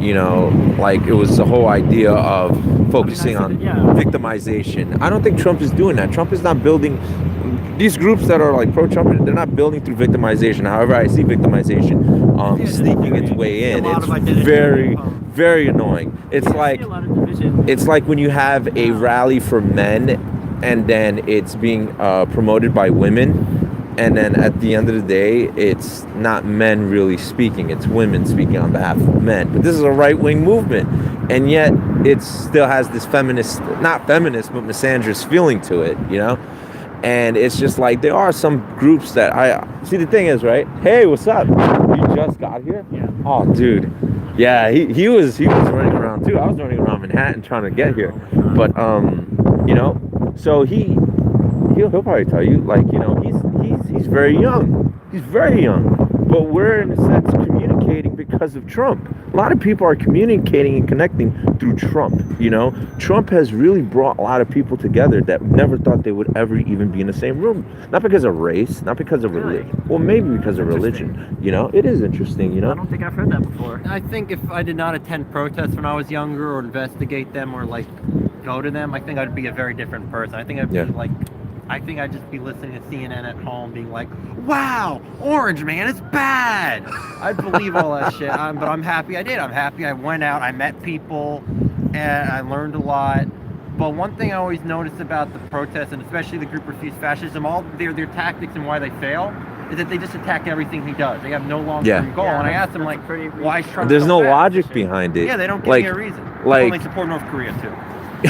I get into that, so that's a whole... Like, what bothers me is, right, when I go to these protests, I prefer to go to protests. I don't like going to rallies and stuff. I don't mind meeting Trump supporters and everything, but I just love meeting people that hate him because I want to know why they hate him. Same here. And then I ask them, why do you hate him so much? And then when they speak about it, I'm like, it doesn't sound like you hate him. It sounds like you hate, like, what you are. Because then it's like they hate a man, right, who's objective towards women, right?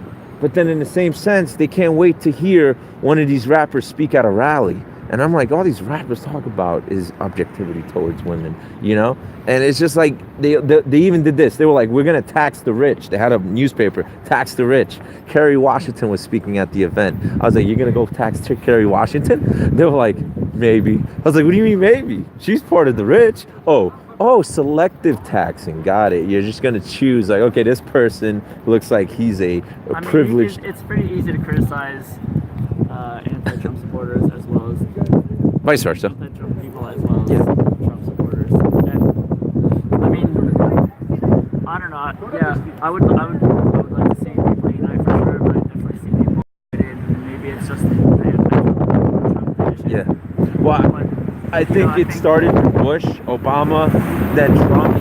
Like, it took a long time for us to be really split up and divided. Yeah. I don't think Trump in 2 years divided this whole country. I don't believe that. It was there before. It took a very long time, and I was witnessing the division when Bush and Obama were president. When Bush was president, I noticed it in the second term.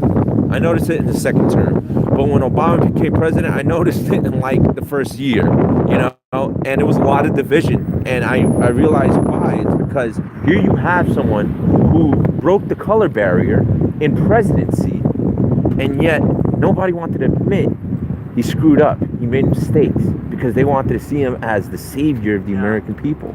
He was not the savior. He divided us. There was actually no difference between him and Bush, really. Yeah, if you think about it. He blocked reports on unemployment. You should read. I'll send you. You know what? You know what it is? You know how I see Obama is he's really well spoken, and he did a few pretty decent things. So people kind of did not pay as much attention to, you know, his errors. It's because he was black. That's why they didn't want to say. Yeah, there was a pretty popularity factor. With him, dude, he became a celebrity as soon as he became president. Yeah, that's a factor. Like, you know, like Bush wasn't as much of a celebrity as Obama. You know, Obama was, in my opinion, a lot more well-spoken than Bush. Obama was also a social media president. You know, like that was shocking. Like to see the president that much on social media, because when we were on MySpace, we didn't see too much about Bush. I didn't. Forgot MySpace existed. Yeah, when I was on MySpace and all these other social media, platforms that were starting, I didn't see too much about Bush, except for maybe Eminem doing his anti-war or anti-Bush music. That was it. Him, Immortal Technique. Wait, so, I mean, the things that I didn't like that Obama did, I'm not sure if you. What did you not like that Obama did? Because to me, it was like, you know, there was deportations that were pretty.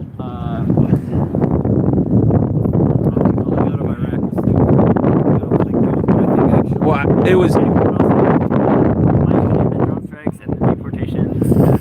What was it really bad thing that it was turning them away at the border. They came back. 8 million. He deported it. I think there was 2.5. There's reports that 2.5. In his 8 years? In 8 years. In 8 years. 2.5. More than Trump. More than but Trump. Also, you know, you want strong borders. So I'm like, what about Obama did you not like? I didn't like his divisiveness, like the way he spoke, you know. He was very hypocritical. It's like he called Kanye West a jackass for taking the microphone away from Taylor Swift. I remember that, right? Trump does the same thing. And no, all right, the celebrity stuff. But you gotta understand, when Trayvon Martin died, he had said that this could have been my son. This caused an uproar in the black community because they started thinking, not only are we victims, but even if we're the president's son, we can be shot and killed by the police. And you know what that did? That caused death of a lot of police officers. There was cops getting executed in the cars right here in New York City. My brother's friend, his father was executed in a cop car just for being a cop. That was because of what Obama said. You don't say stuff like that. First of all, Trayvon Martin has a father. He has family. He has parents. You don't say, this could have been my son. You're the reason why that whole hands up, don't shoot, Black Lives Matter stuff started occurring. And that's fine. You know, you want to rally and stuff like that, but you have to understand the statistics when it comes to the shootings in America towards blacks, unarmed blacks, if anything, you know? And it wasn't like that. It was all because what the black president said, we're going to follow. Wait, so you don't think Hands Up Don't Shoot came after Trayvon Martin? 2013, but you saw for years just people killing each other. You saw gang violence. You saw like a whole combination. So you think the problem that he thought that his son could have been shot as well? He doesn't have a son. And what bothers me about that is, his son wouldn't be shot because he has the Secret Service at all times. He wasn't being logical. That's the problem with that. And you think that was really that was very divisive. It was the reason why cops were getting killed, and then people were hashtagging Black Lives Matter, pigs in a blanket, fry them like bacon. Like, come on, man. I used to hate cops. I kind of still hate cops. Not because, you know, the police. It's because when they try to get over on you, when they believe that they're above the badge, you know, when they try to be the law instead of you know, enforcing it, or not really I don't like saying those words, but it's that That's just interesting to me. That's what you brought up as opposed to like, you know, maybe the drone strikes. No, of course. He's killed like 2,500 civilians with drone strikes, you know? He has bombed how many people, how many seconds of his presidency was he bombing? So many. It was like every 30 seconds of his presidency or every 30 minutes of his presidency, he was bombing people, you know? And he was considered by people that loved him and everything the president of peace.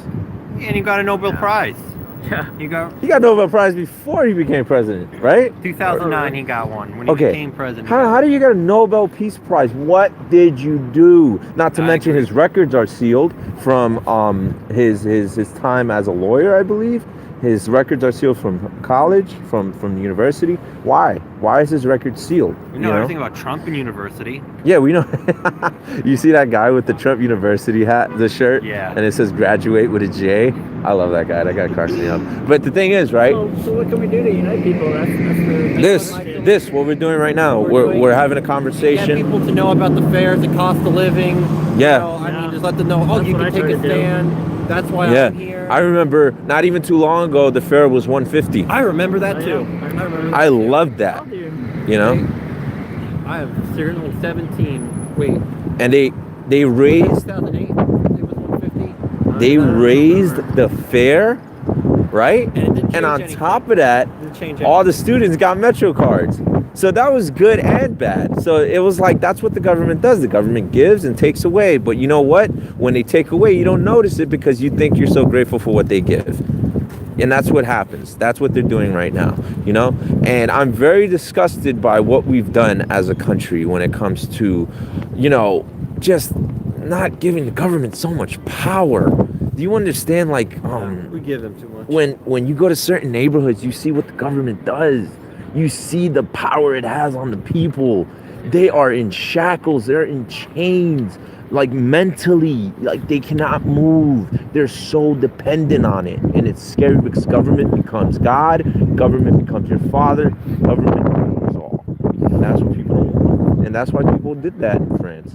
Because they don't want to do that. They don't want government to have control. I mean, do you think the people in the government and the wealthiest people in the corporations, that's what they want? They want people to be dependent on them. Well, that's the thing, you know what it is when we attack people for being rich or being wealthy. It's not that, it's we're attacking them because of what they're doing with their rich and their wealth, you know? Like, I'm pissed off that Jeff Bezos is about to be the first trillionaire, and I don't think he's ever paid taxes, like through Amazon, you know? And that's insane. You guys are all attacking Trump, talking about show us your taxes. What about Jeff Bezos? Why are people so not going at the Amazon building that's being built right now in Long Island City? I mean, some people are, but not as many as, you know. That's what the Yellow Vests can do. See, the Yellow Vests is the whole idea of going against the government. Not to be anarchy, not to be anarchists, but to say, to raise awareness that we are the people and we are stronger. I love power. So Jacobins. Did you see the post that that they put on the Yellow Vest saying that one bee is not going to do anything, but a million bees can put fear in the biggest man, like, you know? And it's true. And I think it's great that you guys came out here. And there was 6 of you, you know, 6 bees are better than 1. And it's just like, you know, 7, 8 bees, you know. And you guys have all different ideas. I was talking to one that was pro-gun. I was talking to one that was he's a humanitarian, you know, environmentalist. I was speaking to all different people, and they were all wearing yellow vests. And I was like, yes. Yeah, here at Socialist, you know? I was talking to a bunch of them over there, and you know, they're around my age, so I'm thinking, you know what, they're not stupid. They're just, you know what, I don't think it. Like, I hear a lot of people go to socialist, conservative, Trump supporters, like, you're all stupid. I'm like, you know what, maybe they got something you don't know. Yeah. Yeah. You know, it's kind of amazing how, you know, I joined this movement, and it was a great movement. Trump supporters coming together as Americans united. But then I start seeing the divisiveness because they're calling someone who's liberal, someone who thinks just a slight less than they do, you know, differently than they do, an idiot, a moron, a snowflake, you know? No, that's the thing. At first, but then there was division within. Through unity they became Trump supporters. Through unity. Right. You know, because Yeah. they weren't for the Republican Party, they weren't for the Democratic just united seeing this behind- man as someone who's against political correctness. How many of us can stand behind that? I love the fact that You think there was some division? oh, of course, absolutely. Yeah, there's division all You know, over. but trust me, the division that's happening through him, there's not really that much logic behind it. You know, like I see people saying, "Oh, he's a white supremacist, fascist, Nazi, blah blah blah," and I'm like, "Is he a Nazi? Is he a fascist? Is he KKK? Which one?" You know, it's like, are you a liberal? Are you a Democrat? Are you a leftist? Which Do you one? think he's corrupt? Do I think he's corrupt? I mean, don't get me wrong. He was a There's plenty of things. I don't agree with the Dakota Access Pipeline. I think it's not right that people have the right to go through Native American land and to take their land. It's not right. If that was anyone else, if that happened to like any of the presidents, the people in that building, they get pissed off. But that happens. That happens in America. They does. push people out of their project homes. They push people out of their apartments, and they build. They want to do it in Coney Island. They want to remove all those horrible project buildings out there. They want to remove them. And they want to build another Atlantic City, and they're probably going to do it eventually.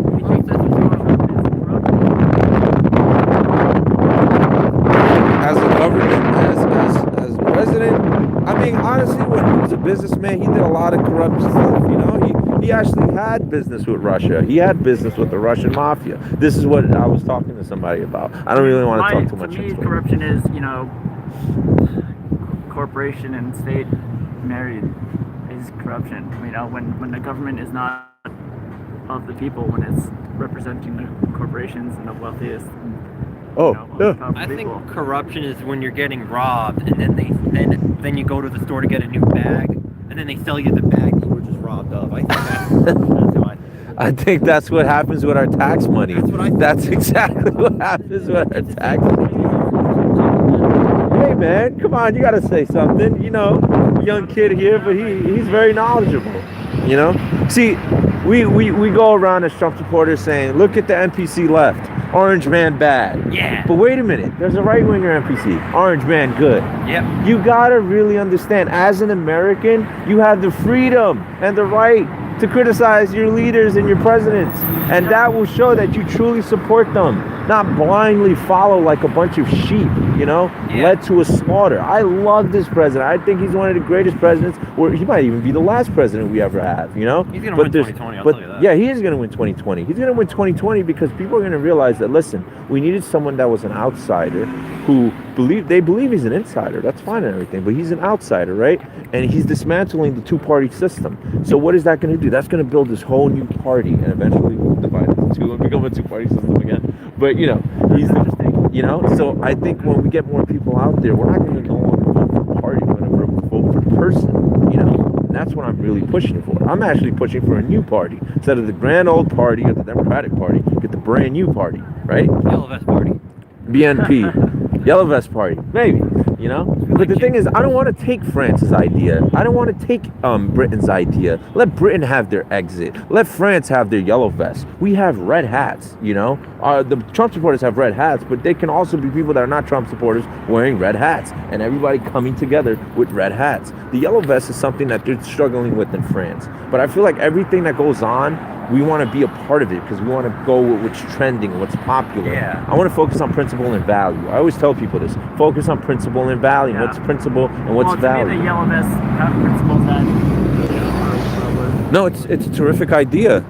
I just really, you know, I mean, you're saying that you think Trump is breaking down a two-party system and he's like an outsider, but to me, you know, he is strengthening it.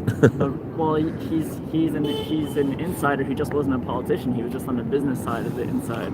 Well, he knew he had to make friends with the politicians in order to get all these buildings up, you know?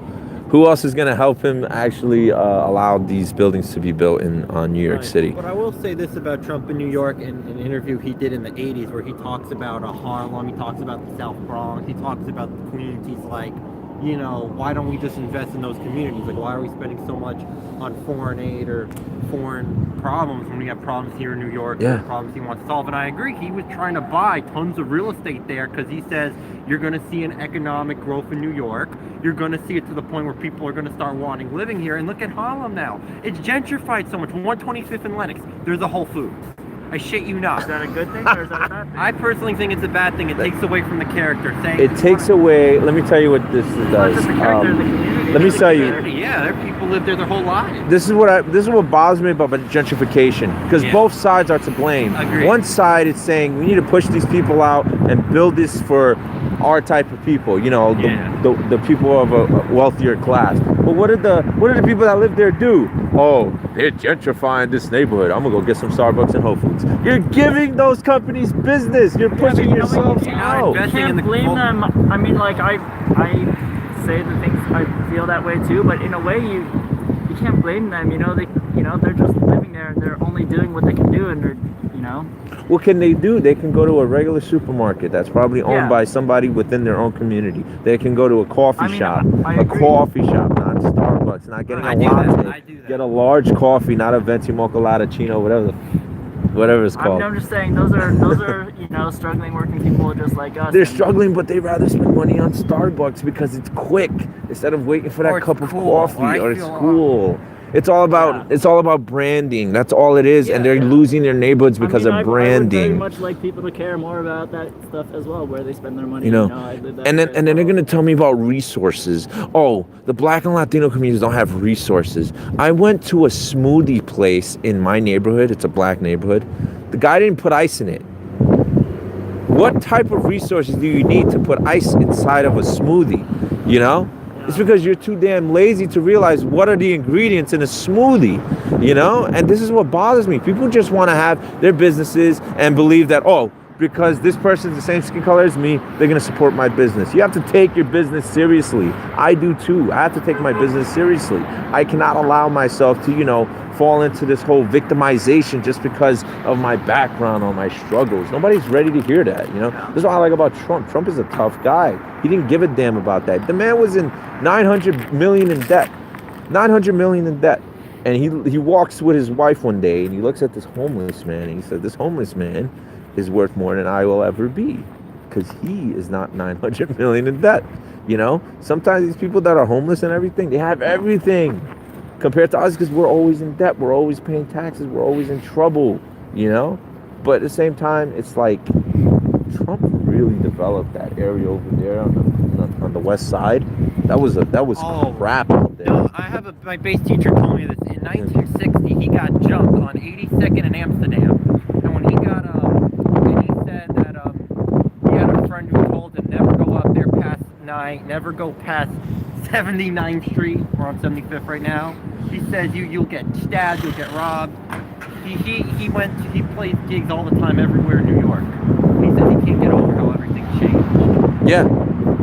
And people want to... How much is it? Who can afford to live up there? But that's the thing, though. You see, you can't think like that. You can't think I can never afford to live there. You have to think, how can I actually get a chance to make the money to live there? Because that's what we do. We give up. I mean, the cost of living in New York is very expensive. It's very high. And they're making it higher. So, there's one thing that, like, if there's a neighborhood that's, like, totally, there's nothing there. I don't really know what's there. I don't remember what was Say something, dude. Where? You want to get on the camera? There on the west side. Sure. Like, On west side, it was all tenement housing. Oh yeah, this was like all projects. is that not gentrification? But that's the thing. Both sides are contributing to gentrification. Both sides. You can't. It takes two. My point was that now it's just like overly expensive buildings. No, overly expensive. I mean, you have. Well, you gotta understand those buildings over there. They have the waterfront, right? Yeah. Those are always going to be more expensive. But a few blocks down, you have. You said before there were tenements. No, they're still there actually. There's some on 60 something. It's Amsterdam projects, And the people that live there, they obviously don't care about the way they live. They throw trash on the floor and everything like that.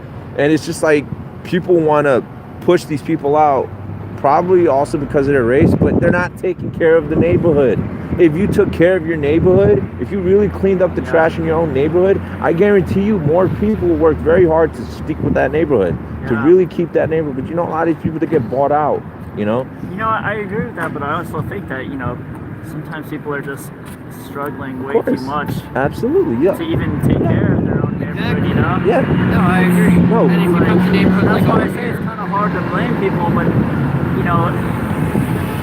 my opinion, the economy is very rigged, and it's difficult. What neighborhood are you in, or borough? I live in Brooklyn. You're in Brooklyn. Yeah, me too. Yeah. You know, I live in a part of Brooklyn where there's no trash cans on most of the corners on a main street, yet there's garbage all over the place.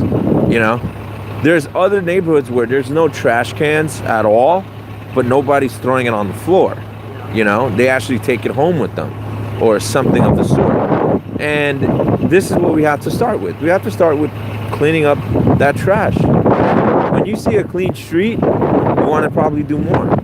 But we're not gonna have these nice neighborhoods with, sad to say, a diverse group of people. It's not gonna be like that. Can you give me an example of a nice neighborhood that's diverse? Fort Greene. Why would it not be possible? Or clean? Fort Greene. No, but can you give me an example of one? Fort Greene. Fort Greene people stay. But the thing about Fort Greene is when they got gentrification, what they use is that a lot of people use the property value to their advantage, such as investing back in their business. Like, what's his name? Spike Lee from Fort Greene, and he started investing back. He started doing the program. See, I mean, I don't believe it's government that's going to do it. I think it's the people there. I think it's the people you know, the community. I think that's what it got to start with. I think if, individually got to focus on yourself, but I think you got to be good people. East New York is a crap hole. No, he's saying he lives in East New York. East New York is a crap hole. Like, there's parts of it that are okay, and then but it's just... But the thing about diversity before it, Brownsville, East New York, East Flatbush was all Jewish. Yeah. And it was still shithole then. Like, my grandpa told me this, that when he was, around Brownsville in like the 50s, 40s, 60s, it was the same thing. They were doing the same shit then. They were. Maybe. They were. I don't know, man. Brownsville is really bad right now. They were doing the same shit really then. bad. East New York is doing the same shit. I'm like right over there. It's pretty bad. He lived on Pitkin Avenue. Yeah, it's really bad. He lived there back in the day, yeah. They had the Jewish Mafia. They had Murder, INC, whatever. They had, what's his name, Meyer Lansky. Yeah. Yeah. At that time, the organized crime was, there was less petty crime at that time. Oh, there was petty crime. You said you get robbed. I mean, you said but there was a lot more control of the neighborhoods back then. Yeah, because now you have police that don't even know the neighborhood walking around shooting people that they think could be a threat. Yeah, no, you got to know everyone in your neighborhood. Yeah, well, I think that's how we're going to build this country, is by starting in our communities, and we're not doing that. Look at this. We'd rather come out here in front of this building and protest, but nobody's going to the black neighborhoods and protesting gang violence. I should be doing that myself. I live in a black neighborhood that has gang violence. Little 7-year-old girl shot in the head. She survived, thank God, but, it's sick. No little 7-year-old should expect to get shot in the head in a neighborhood just because, two guys are not arguing over a parking space, but that's what they said it was for. If you get the app, I forgot what it's called. It's called Citizen app. Yeah, it shows you all the crime that happens, and then people start getting pissed off about it. But that's all they do. They're like, oh, we need to do something. Just do it. Don't even talk about it. Just do it. The reason why I go to these, I prefer to go to college campuses and actually speak to people.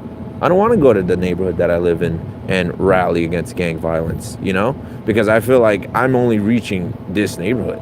With the college campuses, I feel like I'm reaching almost the world, because a lot of us can relate from New York all the way to California that there's something going on with, a lot of these universities, what they're pushing. What do you think about, we're talking about uniting and what we need to do, what we think everyone needs to do, but, there are a lot of people that, can't make it to protests, for example, or, don't have time really to get more involved and be more involved, because people make time for concerts, people make time for even the rallies, the Trump rallies. I know so many people that just like take days off and stuff like that. People make time if they want to make time.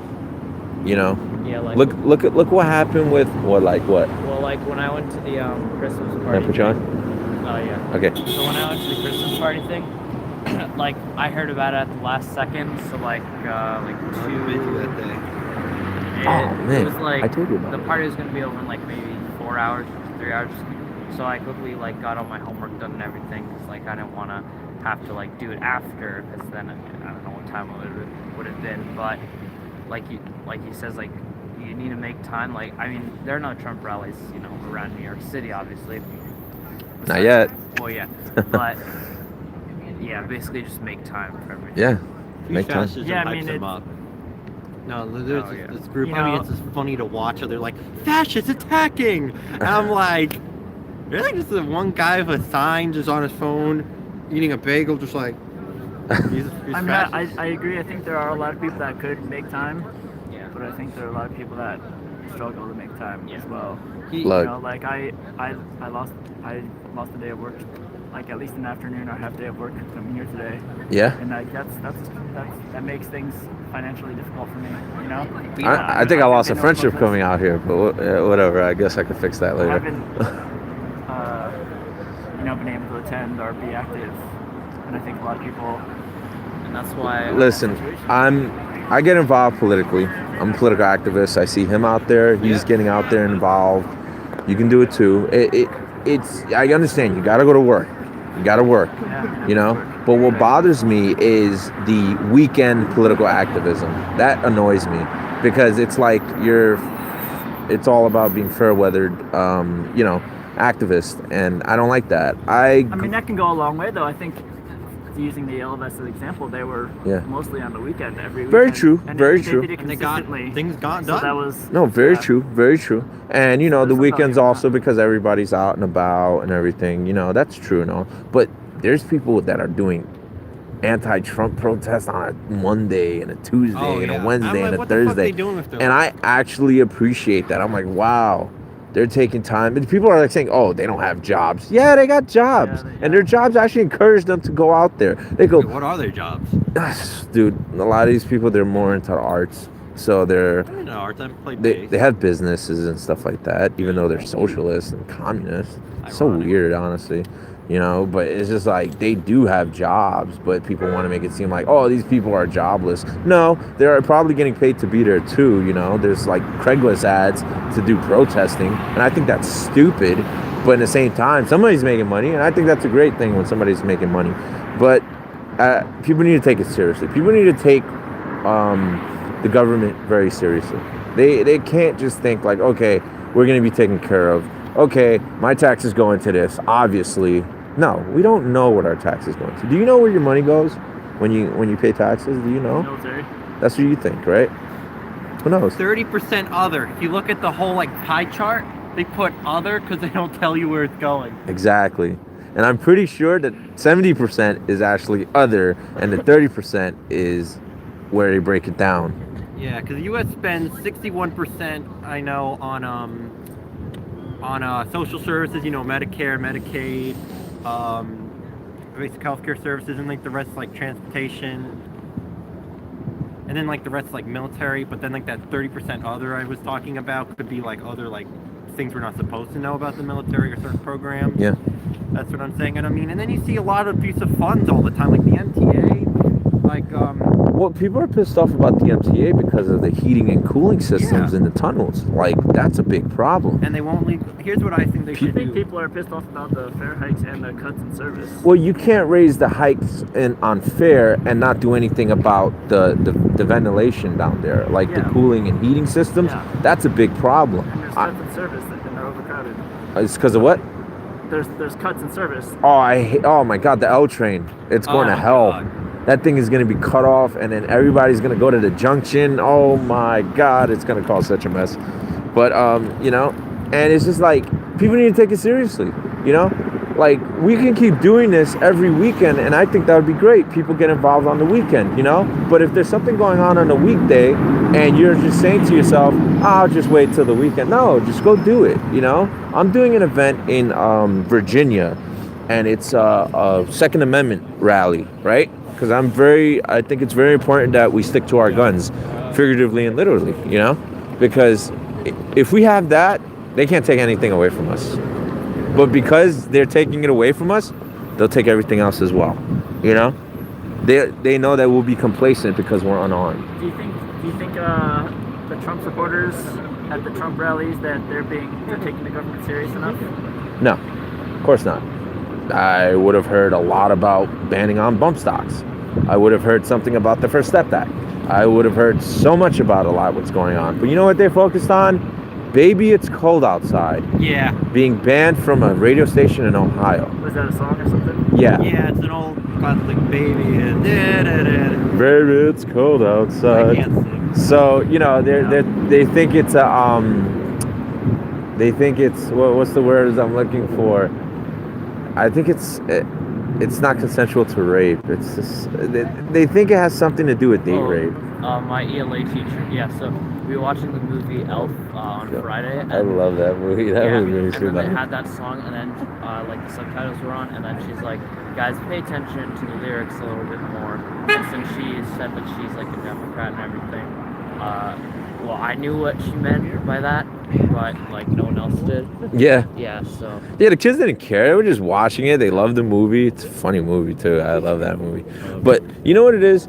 It's we are being distracted. Yeah, I was gonna bring up. Do you think mainstream culture is a big problem? Oh, of course. Yeah. Oh, yeah. And you know what it is? They're trying to push the Trump movement into more mainstream, using such, you know, outlets as Fox and even Kanye West at one time, you know, and we don't need to be mainstream because that's when we become distracted. It just takes away from the actual core of the Cause, yeah. of course. Yes, of course. We want a wall. We want a wall for many reasons, and we haven't had a wall in 2 years. So Ann Coulter decides that she wants to tweet out and do an article. There was an article on Breitbart about her bashing Trump, and all these people are saying Ann Coulter was a never Trumper since the beginning. No, she was a forever waller. That's what she was, you know. She wanted the wall. She writes about it in her books, you know, what's going on with immigration in America. And of course she's pushing for the wall. You can't just say that she's a never Trumper because she disagrees with what's going on. People have every right to support somebody and still criticize them. Agreed. You know? What's up? Like for the wall thing, like he put the like spike thing. Yeah. Like spike fence or something. Yeah, Yeah. but like I was confused because like when I think of a wall, I think of like, you know, concrete and stuff. Yeah. But I don't know. I think what's going on right now, did you hear about GoFundMe? They're raising, yeah. they've raised $15 million. So I'm curious what you think about this because, in my opinion, the cost of a wall is not the best way to spend that money, and it could be spent on, you know, infrastructure and other things in the U.S. You know, and you know, I saw the GoFundMe at one point, and the goal was set at $1 billion. I think. Yeah, that's the highest you can go. Yeah, but I think the actual cost of like the proposed wall would be more like $5 billion or more. Yeah. $5 billion or more. Yeah. So like, the and, fact. and then what? Now they're at 1.5 million, maybe. But 1.5 million is what, like 1.5% of a billion. And Wait. you need to get to 5 billion. Like basically. Oh, 15 million, you mean? Or yeah. It's at what's 15 million right now. Million? Yeah. But still, 15 million is what percentage of a billion? You know, like. Hey, that's incredible. The fact that he even reached to 1% of a billion. Yeah. Can you really? If somebody was to tell you, I'm going to start a GoFundMe. Well, yeah, I know it's pretty amazing, but at the same time, it's really. I mean, to me, it's really kind of showed like how much 1 billion even is. Well. So, and like, yeah, I don't know. Well, what I see right now, right? What I see right now, right, is we the people are actually taking this into our own hands. And I said it's about damn time. What if we never really had to pay taxes because we willingly put money into our own security? We willingly put money into programs. Willingly. Yeah. And you know? taxes don't fix those problems. Look, the United States spent $21 trillion, $21 trillion since 1970 on the war to end poverty, war on poverty. With each, you could have given every American since 1970, I believe, something like $66,000. They didn't solve poverty. The poverty rate in America didn't go down. No, it didn't. You know? Do you think they really want to save or end poverty? No, they need it. They need to have. You know what it is? It's all about population control. Yeah. Once you control the population, you have no issue at all. You can control the weather. So what they want to do is, they need people in poverty, drug. They need people to be distracted, disrupted. You know, like disordered. They need that because that way they can get the right people to vote for what they want. What do you think people are pushing so much for marijuana amendment rights? California, they're pushing for marijuana, but they're also pushing so much. People don't care. People are getting high. They're happy. But guess what? They care enough that they want to go to other cities, other states, and then they want to turn that into another. They want to say California is too much to live in. Like it's the cost of living is high. I'm going to move to Colorado, and I'm going to vote for marijuana laws. Yay, another California. And I feel like that's the balance right now. It's marijuana laws and Second Amendment. It's like kind of fighting each other, you know? I actually think they go hand in hand because Thomas Jefferson actually was a proponent of hemp farming and smoked weed when he wrote the Constitution. You could find different amounts of hemp paper or hemp residue on the papers of the Constitution. It was also because of the cotton companies. They didn't want to get taken out of business because of hemp, because hemp is stronger, hemp will be cheaper. Yeah. I mean, tons of businesses, medical businesses. Yeah. And I mean, the thing. Yeah, big pharma is a big issue right now because of that. Because that's also what's being involved is the fact that they don't want you to have this marijuana. What is CBD? Yeah, CBD. They don't want you to have that. The CBD is already legal. No. CBD is non-psychoactive and only is for just one thing. But think about the 30s and prohibition and guns. I mean, the first gun laws. The first gun laws in Chicago, why they actually have the tough gun laws was in the 30s, they tried to ban drum clips so gangsters wouldn't get them. They didn't work. They still had the gun violence. They had the violence. What actually cut down the violence in Chicago is when they legalized alcohol, people started, investing again. People in the Depression were like, oh, people want alcohol. Started making money. Like in Tennessee, Al Capone, believe it or not, is a hero because he put tons of people in Tennessee at work because they were making moonshine for him. Yeah. And that's the thing that I think marijuana could do. I think it could actually be positive and that the tax money from weed could be used to fix the MTA. So wait a minute. So, okay, because Al Capone made most of his wealth through the Prohibition. Yes. So it was because alcohol wasn't legal that he had money. Yeah. So I think by not legalizing something will actually help benefit more than legalizing it. Because when you legalize marijuana, that's what I said. Didn't make sense. You're paying taxes. I don't think you should pay taxes on that. No, I but you know what they're using? Decriminalization. You know what they're doing though? They're putting the taxes for marijuana into education. That's good. That's good. But it's also to keep you distracted.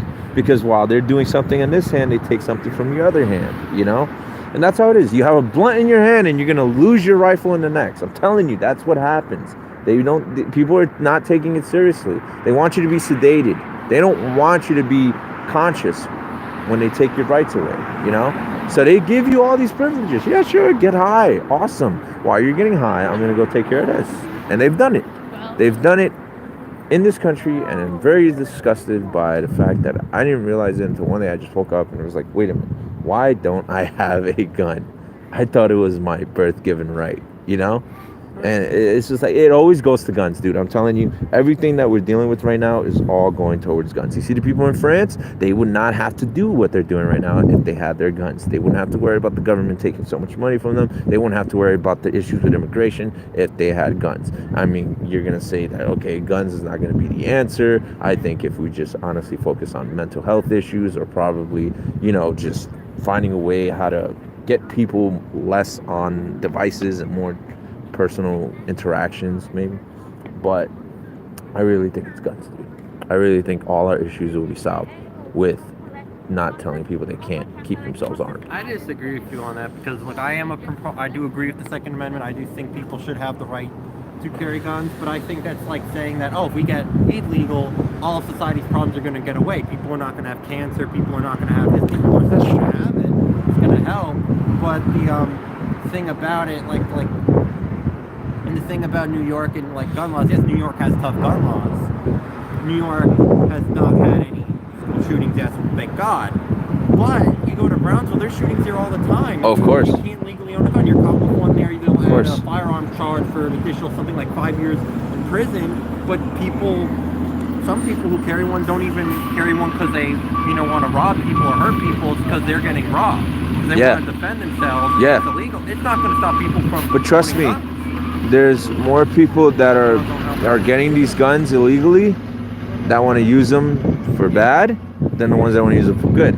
Because I don't really know anybody that's a law-abiding citizen that would say, I want to break the law to defend myself, you know?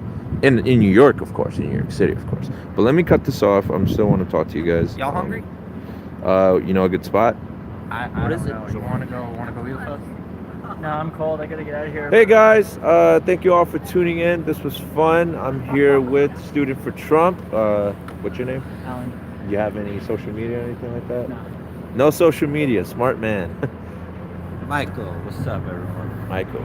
So we were just talking a little bit about why we're here and what we're doing and what's the reason to actually bring more people out here. And you guys see it, you know, different ideas, but one cause, and that is to give the people the power and take it away from the government, because we don't need that. We honestly don't. But I appreciate you guys for tuning in. Take care. Have a great day. God bless you and God bless America. And before I forget, always and forever, protect free speech. Talk to you guys later. Take care. And as always, stay deplorable. All right. So I like leaving this running until it reaches exactly 2 hours. So there you go. Boom.